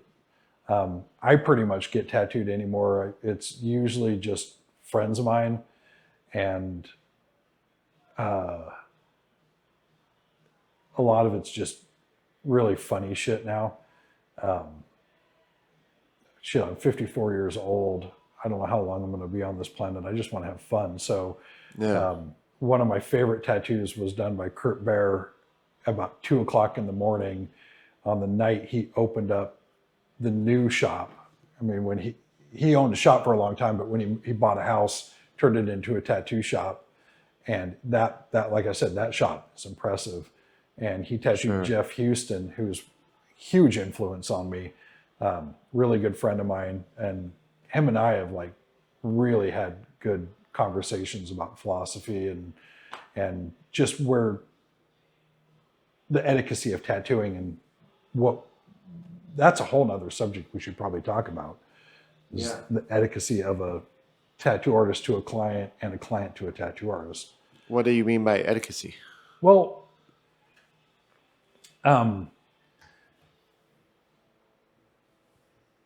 if somebody comes in, you should give them proper attention and try to figure out what they want. And if it's something that you can't do, or a different person in the shop or anywhere else could do a better job, like, a lot of shops back in the day, it was like you didn't let anything out the door. But like anymore, like I don't like to do portraits, and no one in here really does. And I can do them. I just want to put a gun in my mouth after I'm done. They turn out beautiful. Just it's a lot of stress, and there's a couple other people around here that can do portraits, and I'm trying to be friends with everybody, and I'll send that to them. As a client, when you come in, if we're like busy and we can't get to you right away because we don't have a receptionist or something, don't think, oh, they're an asshole. That shop had no time for me or whatnot. Like, give us another chance. It's busy. You're not the only person wanting to get a tattoo. This conversation can go on for hours. I gave a speech at Humboldt State about it, and it took me an hour and a half. Can you talk? Are you allowed to talk about that? That was fun. I got approached by a lady who heads the dorms over there, and they were having so many people tattoo out of their dorms, they were trying to curb it, get it to stop. And they came to me and talked to me and said, hey, we'd like to have you give a speech at Humboldt State on tattooing.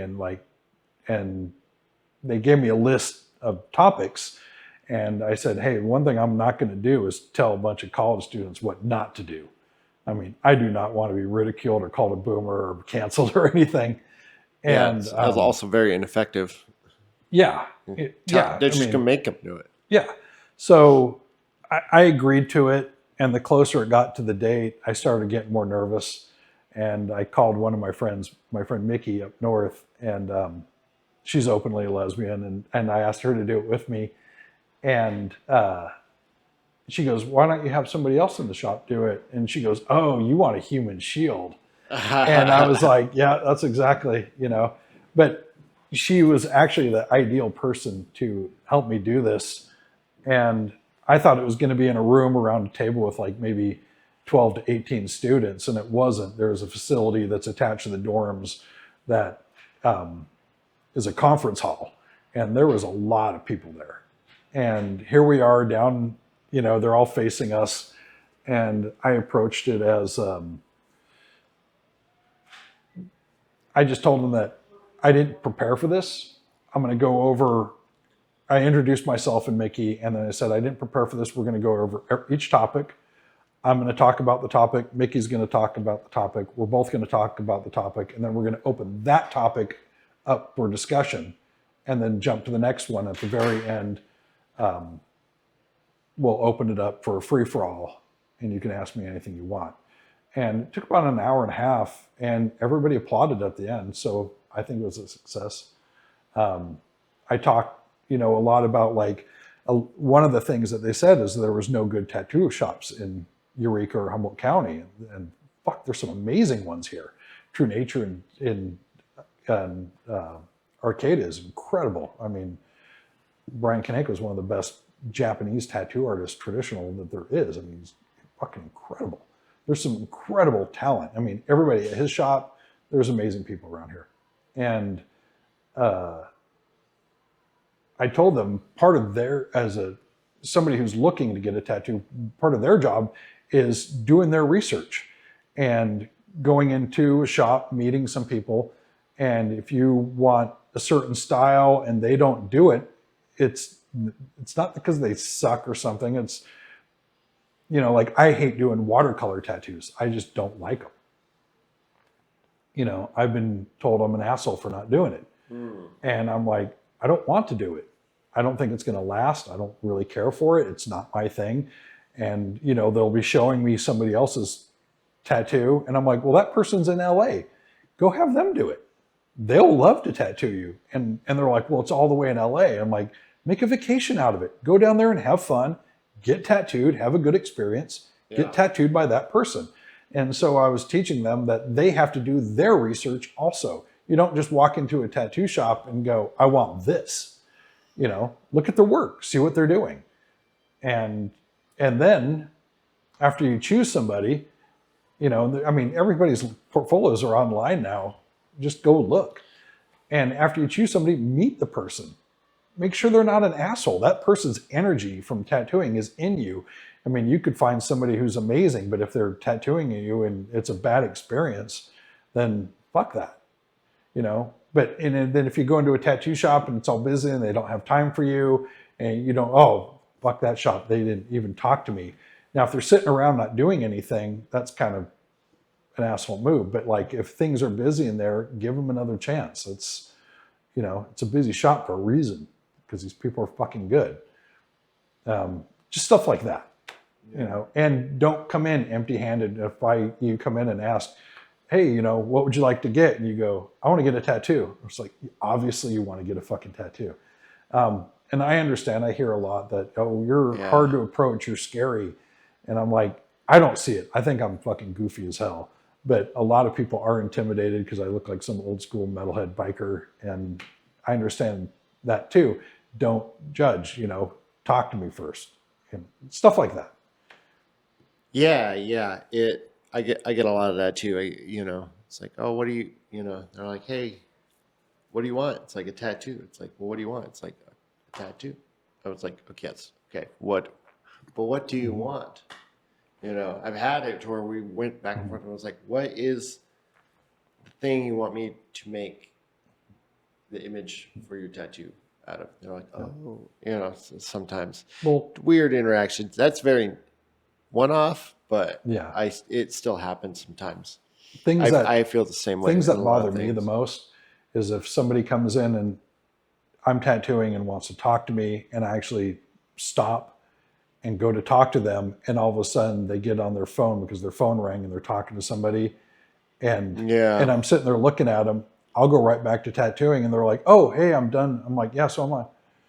Wow. Yeah, that's kind of a dick move. Yeah, that's happened, I don't know, hundreds of times I've seen over the years. But, trying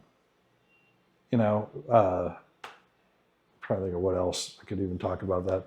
Well, how did you feel about that speech after you were done? Did you feel accomplished? Was it? Yeah, I did. like I said, it was nervous as hell. Uh, it's funny because we were both nervous, and Mickey goes, "Oh, we should do this like an after-school special." And I'm like, "What do you mean?" She goes, "I'm Mickey and Henry, and we're here to say if you get a bad tattoo, that's fucking not cool, and you should have taken your time and thought about it a little bit more." You know, just goofy, but it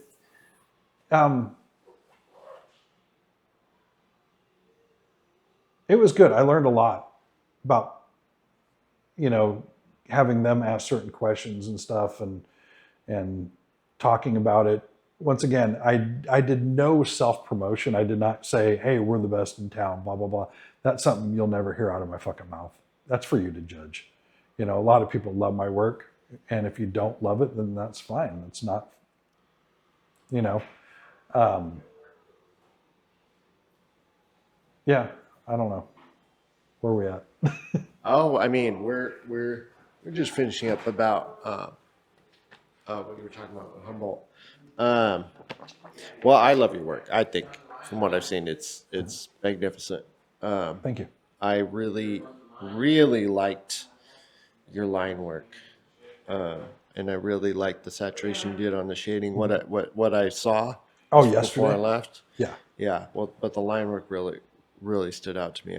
I She was a badass. I mean, I tattooed her whole She- fucking chest in 6 hours, and like, not even a And- flinch, barely a corner of the mouth, like yeah, twitch, she did not like even move or flinch. Like, stone. women are just badasses at getting tattooed. They are really Yeah, my good at female it. clientele are insane. Yes. Yeah, I mean, I got a lot of guys that sit good too, but men to women, women are way fucking tougher. Yeah, they that's been my experience too. They really can sit there like a rock. But you were saying about line work. You know, I have a lot of people that come in looking for a job, and they're like, "I specialize in line work." Fucking all tattooers specialize in line work. Right. You know, Yeah. line work is That a just means you only fundamental like to do line work. step one.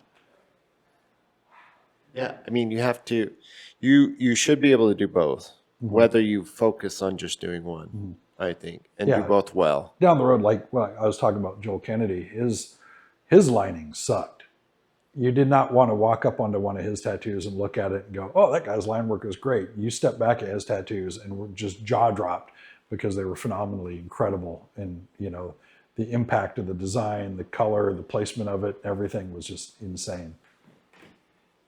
Took me a long time to figure out how to do line work. You know, I only started really feeling comfortable in my line work like 5-6 years in, and then maybe a couple years after that would I feel proficient, and then I'm still learning. Like I am not good Well, in my own head. everybody's going to be different. Everybody's skin texture is different. Yeah, I mean, it's how your machine's running. Every tattoo is going to be different. I tattooed one kid years ago that worked at a Burger King, and I was doing a big black work piece on him, and I outlined it and wiped it off, and it wasn't even there. wow. The kid ate fast food every day, and his skin was just so full of grease it just repelled the ink. It was disgusting. Ooh. And so your health of the individual has a lot to do with it too. Yeah, that's even a variable that's new to me to consider, but definitely plays a role. It's putting a lot of pieces together for me. One thing you said about the different skin textures, that was very interesting to learn. There are different skin types. Oh I yeah. know in dermatology that there's a spectrum of different skin types. And I think that's also one of the reasons. I don't know how you feel about people saying robots are going to replace us. And I'm not convinced that that's even possible. Well, For tattooing, there are going to be a lot of weirdos that want to get tattooed by a robot. that is And true. then just like there's a lot of people that have an AI draw their shit now. You know, I want this, and it draws it up for them. There's going to be a huge rejection to that, but there's going to be people that want to do it, and there's going to be tattoo artists and they're doing it right now, that are having AI draw their artwork, and I guess it's no different than Flash, like picking something off the wall and going, I want that. It's just reproducing something that AI did. But there's going to be a lot of people that want the human contact. Like when I go to a bank, I mean, they're like, hey, you can just do deposit checking, blah, blah, blah. I'm like, no, I want to come in and I want to smile and say hi. And I want that human interaction. Those are the people I'm going to want. And if you want to get tattooed by a robot, then go fucking right ahead. But it's not going to replace us. Well, I think that's why the skin textures remind me, because that's one of the many variables I think that are way too. There's just too much going on. How there is, but I mean, look at the progression from when they first started making robots walk to where now they can just run up fucking buildings and shit. It's only a matter, and it's going to exponentially get faster, like in technology, to where like a robot soon will just be like, yeah, no problem, understand the skin. I mean, that's just right around the corner. You think so? Oh yeah. I mean, it's going to be mind blowing. I mean, with AI teaching itself now, it's going to figure things out really quick. Are people going to want it? Yeah, there's going to be some people that are going to be, ooh, that's cool. But most people are not going to want it. They're going to want that human interaction. I think that's a consensus with most people. I would hope so. I think that's, I think people crave it. And I think people crave originality and humanness more than ever. I feel like it's really fake out there right now. There's so much, like, you on TV, in advertisements, when you go to the store. I mean, even I was watching a podcast that brought this up, but this is something that it affirmed things I thought on my own. You go to major cities and there's very little individuality. Like, it's all chain. All the steakhouses are chain steakhouses. All the hibachi grills are chain hibachi grills. All the, there's like, when I was out here, I saw Les Schwab tires. I'm like, man, it's like, it's just the same stuff everywhere, and I like standing out. I mean, that's one of the reasons I'm even a tattoo artist. Is I've always been the type of person who likes to stand out. I have to be myself. And if everyone else is doing it, I don't really want to do it. And I think a lot of people, I'm more than most, but I think people just want it. They just want a human thing. And as far as AI art, I'll close with this. AI art literally makes me feel car sick. If I look at it for too long, like I get sick. It makes me feel sick. I don't mean that morally. Like, I literally feel car sick if looking at it for too long. Like, and I don't feel well, like physically. I tried to use AI art. I tried to use. I can't play video games, so. Sure, yeah. I wouldn't want to, but I don't have time for that. I but want to too much. But yeah, the whole 3D moving around just gets to me. Yeah, it can be disorienting, especially. So I guess you never tried VR. You're not even interested one time? Not one time. Okay. Now, if I'm doing anything outside of here, it's riding motorcycles or hiking or doing something. Yeah. I mean, when somebody tells me they're bored, I'm just like, what the fuck does that even mean? That is a weird one. Yeah. There's not enough hours in the day for me. That's how I feel. I'm always complaining. I was like, if I can just get like 4 more hours in a day, I'd probably be happy. Maybe I think 6. my problem is I always feel like I'm going to miss out, so I'm always doing shit. Same. Yeah, very much. Don't like downtime. I have to purposely incorporate downtime because otherwise I'll burn myself out, and then I'll need too much downtime to kind of recuperate. But I enjoy being proactive, and I enjoy making things. And just like this, I enjoy making this. I enjoy the act of creation. Like the first time I got a video published, like, it was a great feeling. I just started this, but I was like, I know I'm on the right path. But that's just, I think we share that. I think many tattooers share that. We are creators. We like to make. We like to build. Yeah. We're makers. Well, even with all my grumpiness and like, oh, I don't like changes and stuff, I'm excited to see where tattooing is heading. It's definitely Really? not going to fucking fade away and go away because of AI. Um, yeah, I like to see what's going to happen. I can't wait to see like my young crew, like what they're going to be doing when it's time for me to fucking leave this planet or something. You know, What do you think the future tattooing holds? I have no fucking idea. Just like Percy Waters would have had no idea where it went today. Yeah. I don't know. I can't predict the future. Did you ever think I didn't think it would turn out like this when I that's what started. was my next question? Yeah. Did you ever think No, you it was going to be like this way back when? no. I didn't think it would become so popular to where almost everybody has a tattoo. Like right now, it's super rebellious not to have one. And I Yeah. remember People Lyle are making Tuttle in an jokes. interview saying one day, little kid looking at his mother's breast, breastfeeding, seeing a tattoo, he's not going to want that. And that day is like, yeah, it's not here. Everybody's got a fucking tattoo. When I first started tattooing, like it was a cool thing. It was super rebellious. Like I said, I wanted to get into it. Now it's like, shit, I'm a fucking dime a dozen. Yeah, it's very in It's vogue. yeah, It's very in vogue. Well, I would hear pretty stories. trendy. Yeah, what I've heard often around my shop, the same shop owner would say the same thing. He'd say, when I was getting tattooed in like the 70s, 80s, 90s, I had my head tattooed in like the 80s, 90s. This is him talking, and I would get avoided. And now people come up to me. Like before, it would make people go away, which is what I wanted. Now it's doing the opposite effect. Now it's bringing people in because they feel like they can come talk to me, and it's same head tattoo, nothing changed.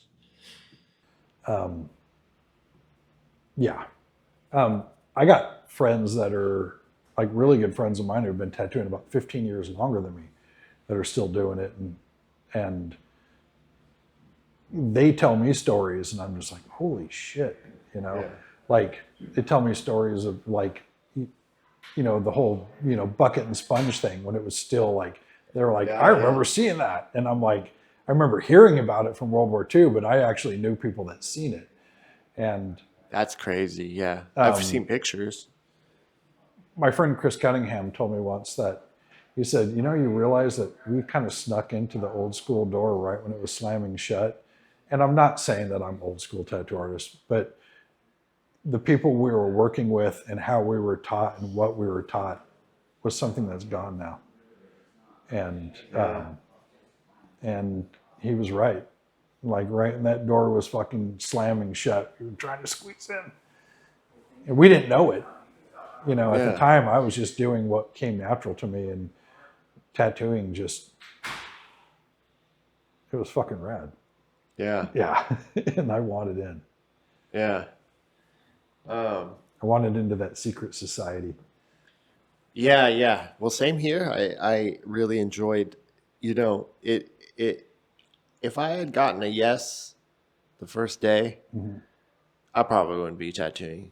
All those You no's, had to work for it. all the resistance. Really, it mind crimed me. If you for a Queensryche reference, yeah, I totally mind crimed by it. Like I became obsessed. Mm-hmm. All those no's, all the rejection. Just I had to at Mm-hmm. that point. I was like, now I really want to know That's part what's of the behind this process. door. Yeah, If you're just given everything your whole life, you're not going to appreciate it. You have to fucking work for it. yeah, And yeah, that's something that this younger generation really needs to know. And there's a lot that do. I mean, there's a lot of young kids that are coming out fucking knowing they have to. But the majority of them want it all handed to them. I'm like, I'm not going to hand anybody fucking shit. yeah. Well, they're woefully underprepared for the amount of work, woefully mentally underprepared for the amount of work. I strongly believe that success too early can be a curse Yeah. I versus a mean, look at any blessing. child actors. I mean, fuck Oh that. yeah, But one thing that I hear from a lot of people is like, oh, this is a great career. I can make money at it. It's like, Yeah. This is, isn't it? I mean, there were days, but I mean, it's given me everything I've ever wanted in life. And I'm not a greedy person. I don't need much, but tattooing has done me well. But I've worked my ass off for it. Yeah, I hear time and time again, if you treat it right, it'll treat you right. Can I ask you, do you have a favorite story, like or something that's memorial, or something crazy?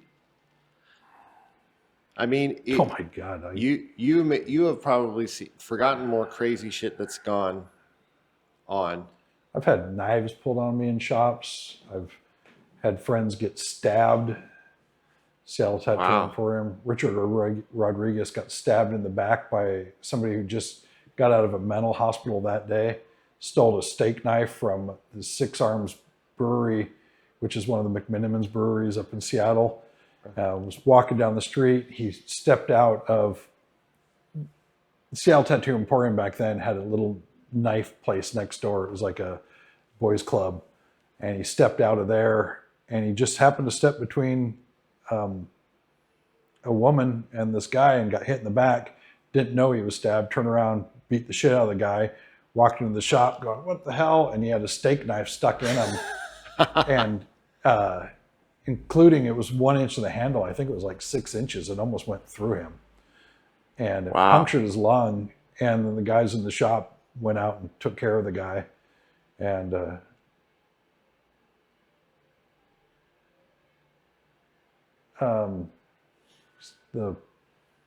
Seattle Police Department all got tattooed at the shop, so it got worked out. Oh wow. That was a crazy story. God, there's just so many. I mean, that was one of the things that are appealing to a tattoo shop is like, you don't know what's going to happen. I mean, this area down here, a lot of people, because I'm in Old Town Eureka, a lot of people think it's scary down here. I'm like, fuck, these people are just self-medicating themselves. You know, you haven't seen scary. Yeah. You know, I've got friends that have worked in New Orleans and like, you know, Bronx and stuff, talking about having to, you know, when they tattoo, they got a pistol sitting right next to them when they're tattooing. Yeah. You know, that's fucking scary. You know, I've heard horror stories about shit that's happened in New Orleans. And this old timer named Ernie talking about his shop getting robbed where somebody came in with a 45 pistol stuck in his wife's mouth, walked around the shop and robbed everybody. Wow. Yeah. Wow. Things are pretty tame. Yeah, I knew a guy in Richmond. He when I walked in, he has a private studio. He was changing his pants because those were his pistol pants. That's what the pistol holder was. Because then, you know, it's just take it out and move it to the other pants. So he was changing his pants. So he's in there in his underwear. He's like, "Yeah, how's it going?" Blah. You know, he's a tattooer. He's a private studio guy. Yeah, I've never been to Richmond, but I have plenty of friends that have lived there, and that's another crazy place. It's wild. It's. I can even. I want to go there. You want to go there? Oh, fuck yeah. It's It's not too bad. There's a nice side. If you really want to see it, it's Oakland. Oakland's the Wild West. I've been to Oakland throughout the 80s and 90s and thousands. And yeah. Right now it's the Wild West. Unless you go to Lake Merritt, then it's nice.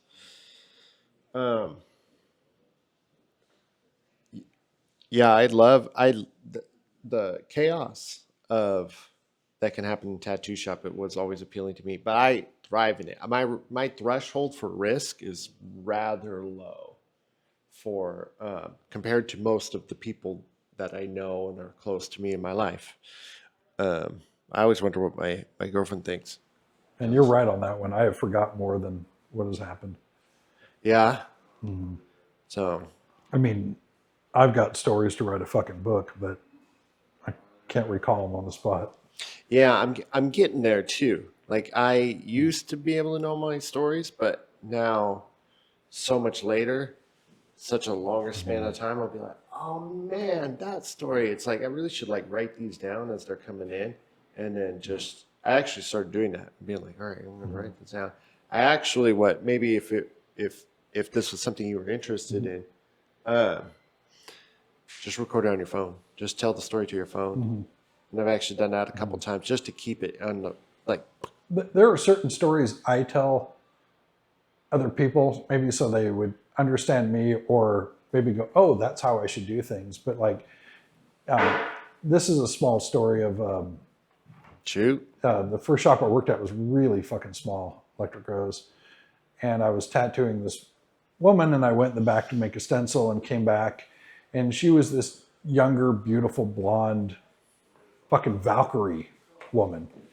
And I come out of the back room, and the whole shop is really small. So when you walk into it, you see everything. And she's sitting in the chair with no top on. And I go, okay. And I go, hey, I'm tattooing your arm. You know, you could put your shirt on. And she goes, I'm perfectly fine. And I go, okay, I understand. But think of it this way. I go, anybody that walks in the door is going to think I'm a creep because I'm tattooing your arm and you don't have a shirt on. And then she went, oh, and I'm like, thank you. Yeah. You know, and I tell that story a lot just so people understand like how I feel about that kind of shit in shops. Like, was she beautiful? Fuck yeah, she was beautiful. You know, can't say that it wasn't enjoyable to see, but that wasn't the time or place or anything like that. That was, yeah, I wouldn't want anybody to like think that I'm a creep or anybody I worked with was a creep. I concur about that. I think what always was important, especially because I've seen it with my own eyes, and I have a strong distaste for that kind of behavior in a professional setting, and in general. I always swore to keep it professional. Yeah.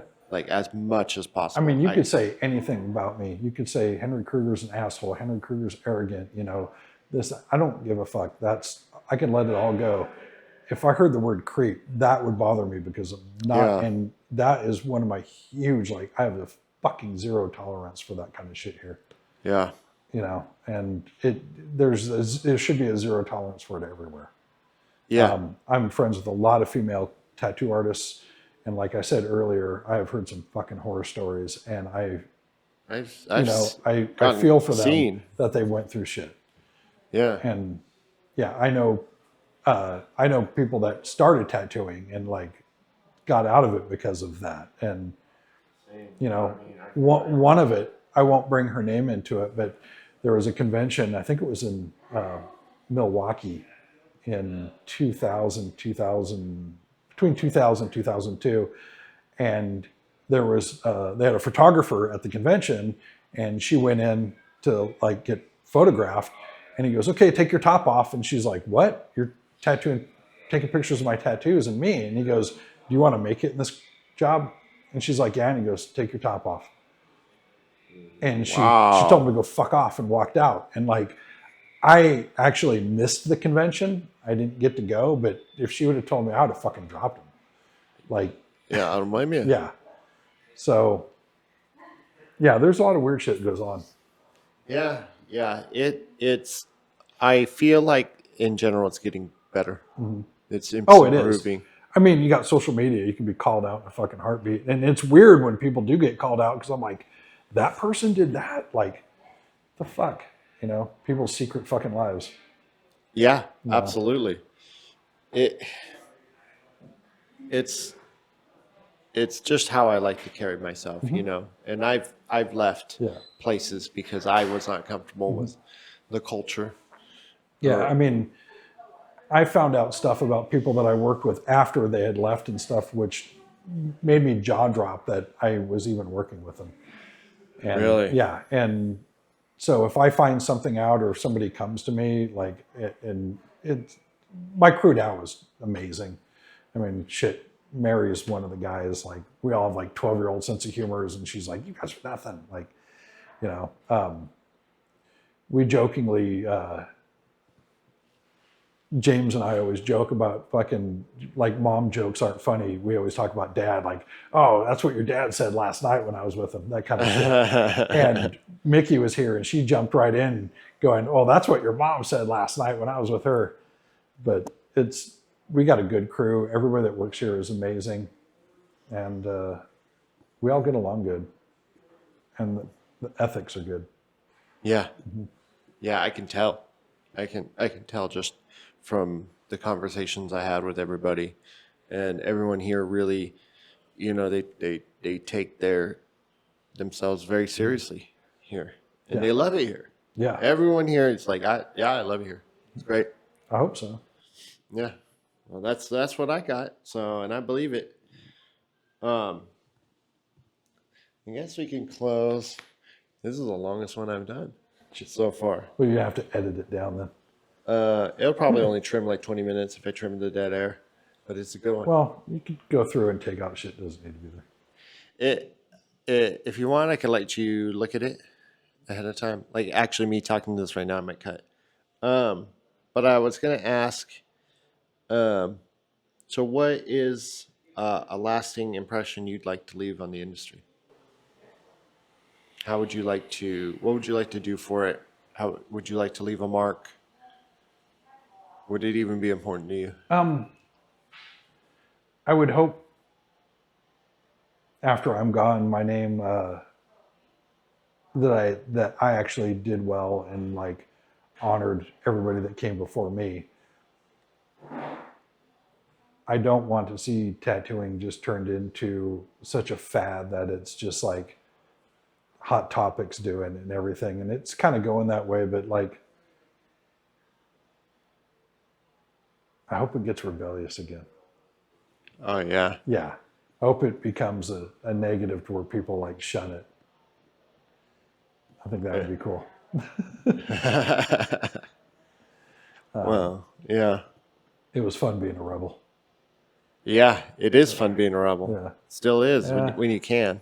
I don't feel much of a rebel anymore. I feel like it's just mainstream. Well, you also have a foundation of history. You know, it is popular, and the benefit to that is that it is important to more people. Well, God, I meet tattooers that just don't even give a fuck about the history, and I'm just like, Yeah, it's crazy. and to my opinion, like they have no business in it. Like, who taught you that you don't care about it? You know, teacher shouldn't have brought you into this if you don't give a fuck about the history of it. Yeah. And I don't, once again, I'm not perfect. I don't know the whole history. Like there are people that blow me out of the water with knowledge. I'm not saying I'm a historian or anything. I'm just saying I'm doing my best to preserve what what's been given to me. We do what we can. Yeah. You know, that's why I do this, because I know I can do it and I feel like it contributes. And I personally love history in general, like particularly like Roman Empire. I was into World War II for a little while. My girlfriend's actually back into World War II again. She's into the story, the French part, the history during. Well, God, Napoleon leads right into World War One. World War One leads right into two. Like they all pushed each other. Yeah. And when you learn what was going on in the factions, like that is insanity. It is. And like there was a lot of money being moved around and like things happening so people can profit off of it too. Oh, you know, fucking World War One was pretty much for profit. Okay. Yeah. Yeah. When you start diving deep and seeing who was making the money and the weapons and the fucking medicines, and like you're like, oh, shit. Yeah. I mean, because I don't know if this is going to make it on there or not, but I mean, there's the whole, Christmas Day where the Germans and the English got out of the trenches and celebrated Christmas Day together. Those fucking people didn't fucking hate each other. I remember that story. I remember reading that. There's video footage of it. Those people fought. They were told to fight. They were told who to hate. Yeah. They were like, that day proved it. And that's most wars. Yeah. Yeah. It's all for fucking profit. Well, it was the invention of modern warfare, so it wouldn't surprise me that it was the invention of profit through warfare as well. Profiting warfare goes back thousands of years. Yeah, yeah, that's an old one. You got something, I don't. Yeah. Well, I mean, now we're getting way off track. That's okay. Yeah, yeah. I mean, I'll probably right leave it in like these are fun. Yeah. They're fun. It's a natural, I like the conversation to be natural and organic, and I think that's just my style. That's how I like to do it. I am big into like video podcasts. I like long form conversations where people there aren't sound bites. You get to hear somebody and know somebody from start to finish. Um, I'm always afraid I'm going to say something really stupid. yeah, same. I got I'm a little desensitized now. I just say dumb things all the time. So it's just. I mean, I'm not super bright. I'm not super educated. I'm just like, Same here. Try to do my best. Same, very, very much so. Is there anything else you'd like to add? Anything else you feel like you want to say? No. Anything, or you want to plug anything, Yeah, that's on the spot. I have no idea. It's okay if you don't. No one has yet. They're just like, I think I'm good. I think I got it out. If you're tattooing, be true to tattooing. Be true to yourself. Don't do this for stardom. Don't get into it because you want to be famous and rich. Get into tattooing because you like tattoos. Yeah. Is that what you would say to somebody? Like if you were 18 today, that's how you would approach it, or that's the advice you give to someone looking to get into the industry? Oh yeah. Yeah.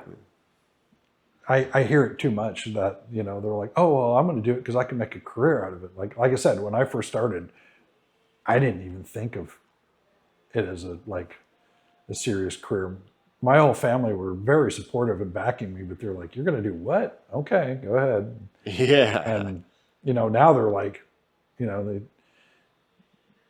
see what I'm doing or see me on the news or something. They're just like, makes my mom happy. Yeah. Yeah, that's great. That's great. I have met a lot of really, really, really good people tattooing. I've met a lot of assholes. Yeah. There's a lot of people that have, like I said, tattooing is not just the actual putting the ink in the skin. There's a whole philosophy behind it. There's a whole dealing with clients and stuff. A lot of my clients tell me they just need Henry time. Yeah. I've had, I have one guy who was a special weapons expert in Afghanistan in the war and a bomb technician, and had killed a lot of fucking people, a lot of children. And he mentally suffers heavily because of it. And he told me I did more for him talking to him and understanding and going, hey man, you didn't know you were getting into this when you joined the Marines and stuff. And he was like, no, I didn't know I was going to be fucking killing kids. And I was like, but you weren't going to allow any of your, the guys that you're with get killed. And he was like, no. I go, either would I. You can't blame yourself. And he gave me a big hug and he goes, you've helped me more talking than any therapist. And I didn't try to do this. It just, I wasn't judgmental with him. And I felt sorry for him that all that happened to him. And he's doing okay. Wow. Yeah. And that's just one. Yeah. Yeah. Well, that's a heavy one to leave on. Yeah. Well, I was, sometimes I'm reminded that some people are like, you don't know the effect you have. My girlfriend tells me, it's like, I don't think you understand the effect you have on the people around you. And I'm like, no. Yeah. Well, I don't. A lot of my favorite tattoo artists are really, really good friends of mine. I don't learn so much the art aspect, but more being human. And like I said, I love talking to my friend Jeff Houston, because every time I talk to him, it opens my eyes to something I didn't think about around me that pertains to tattooing, but it's not the actual physical tattoo art. And so, Wow. Well, how do you feel about that? You want to close it out there? yep. Okay. All right. Well, thank you very much for giving me your time. Thank you. And giving us your time and giving us your stories and being willing to share them. Thank you very much. Yeah. I'm glad I could help. Yeah. Thank you.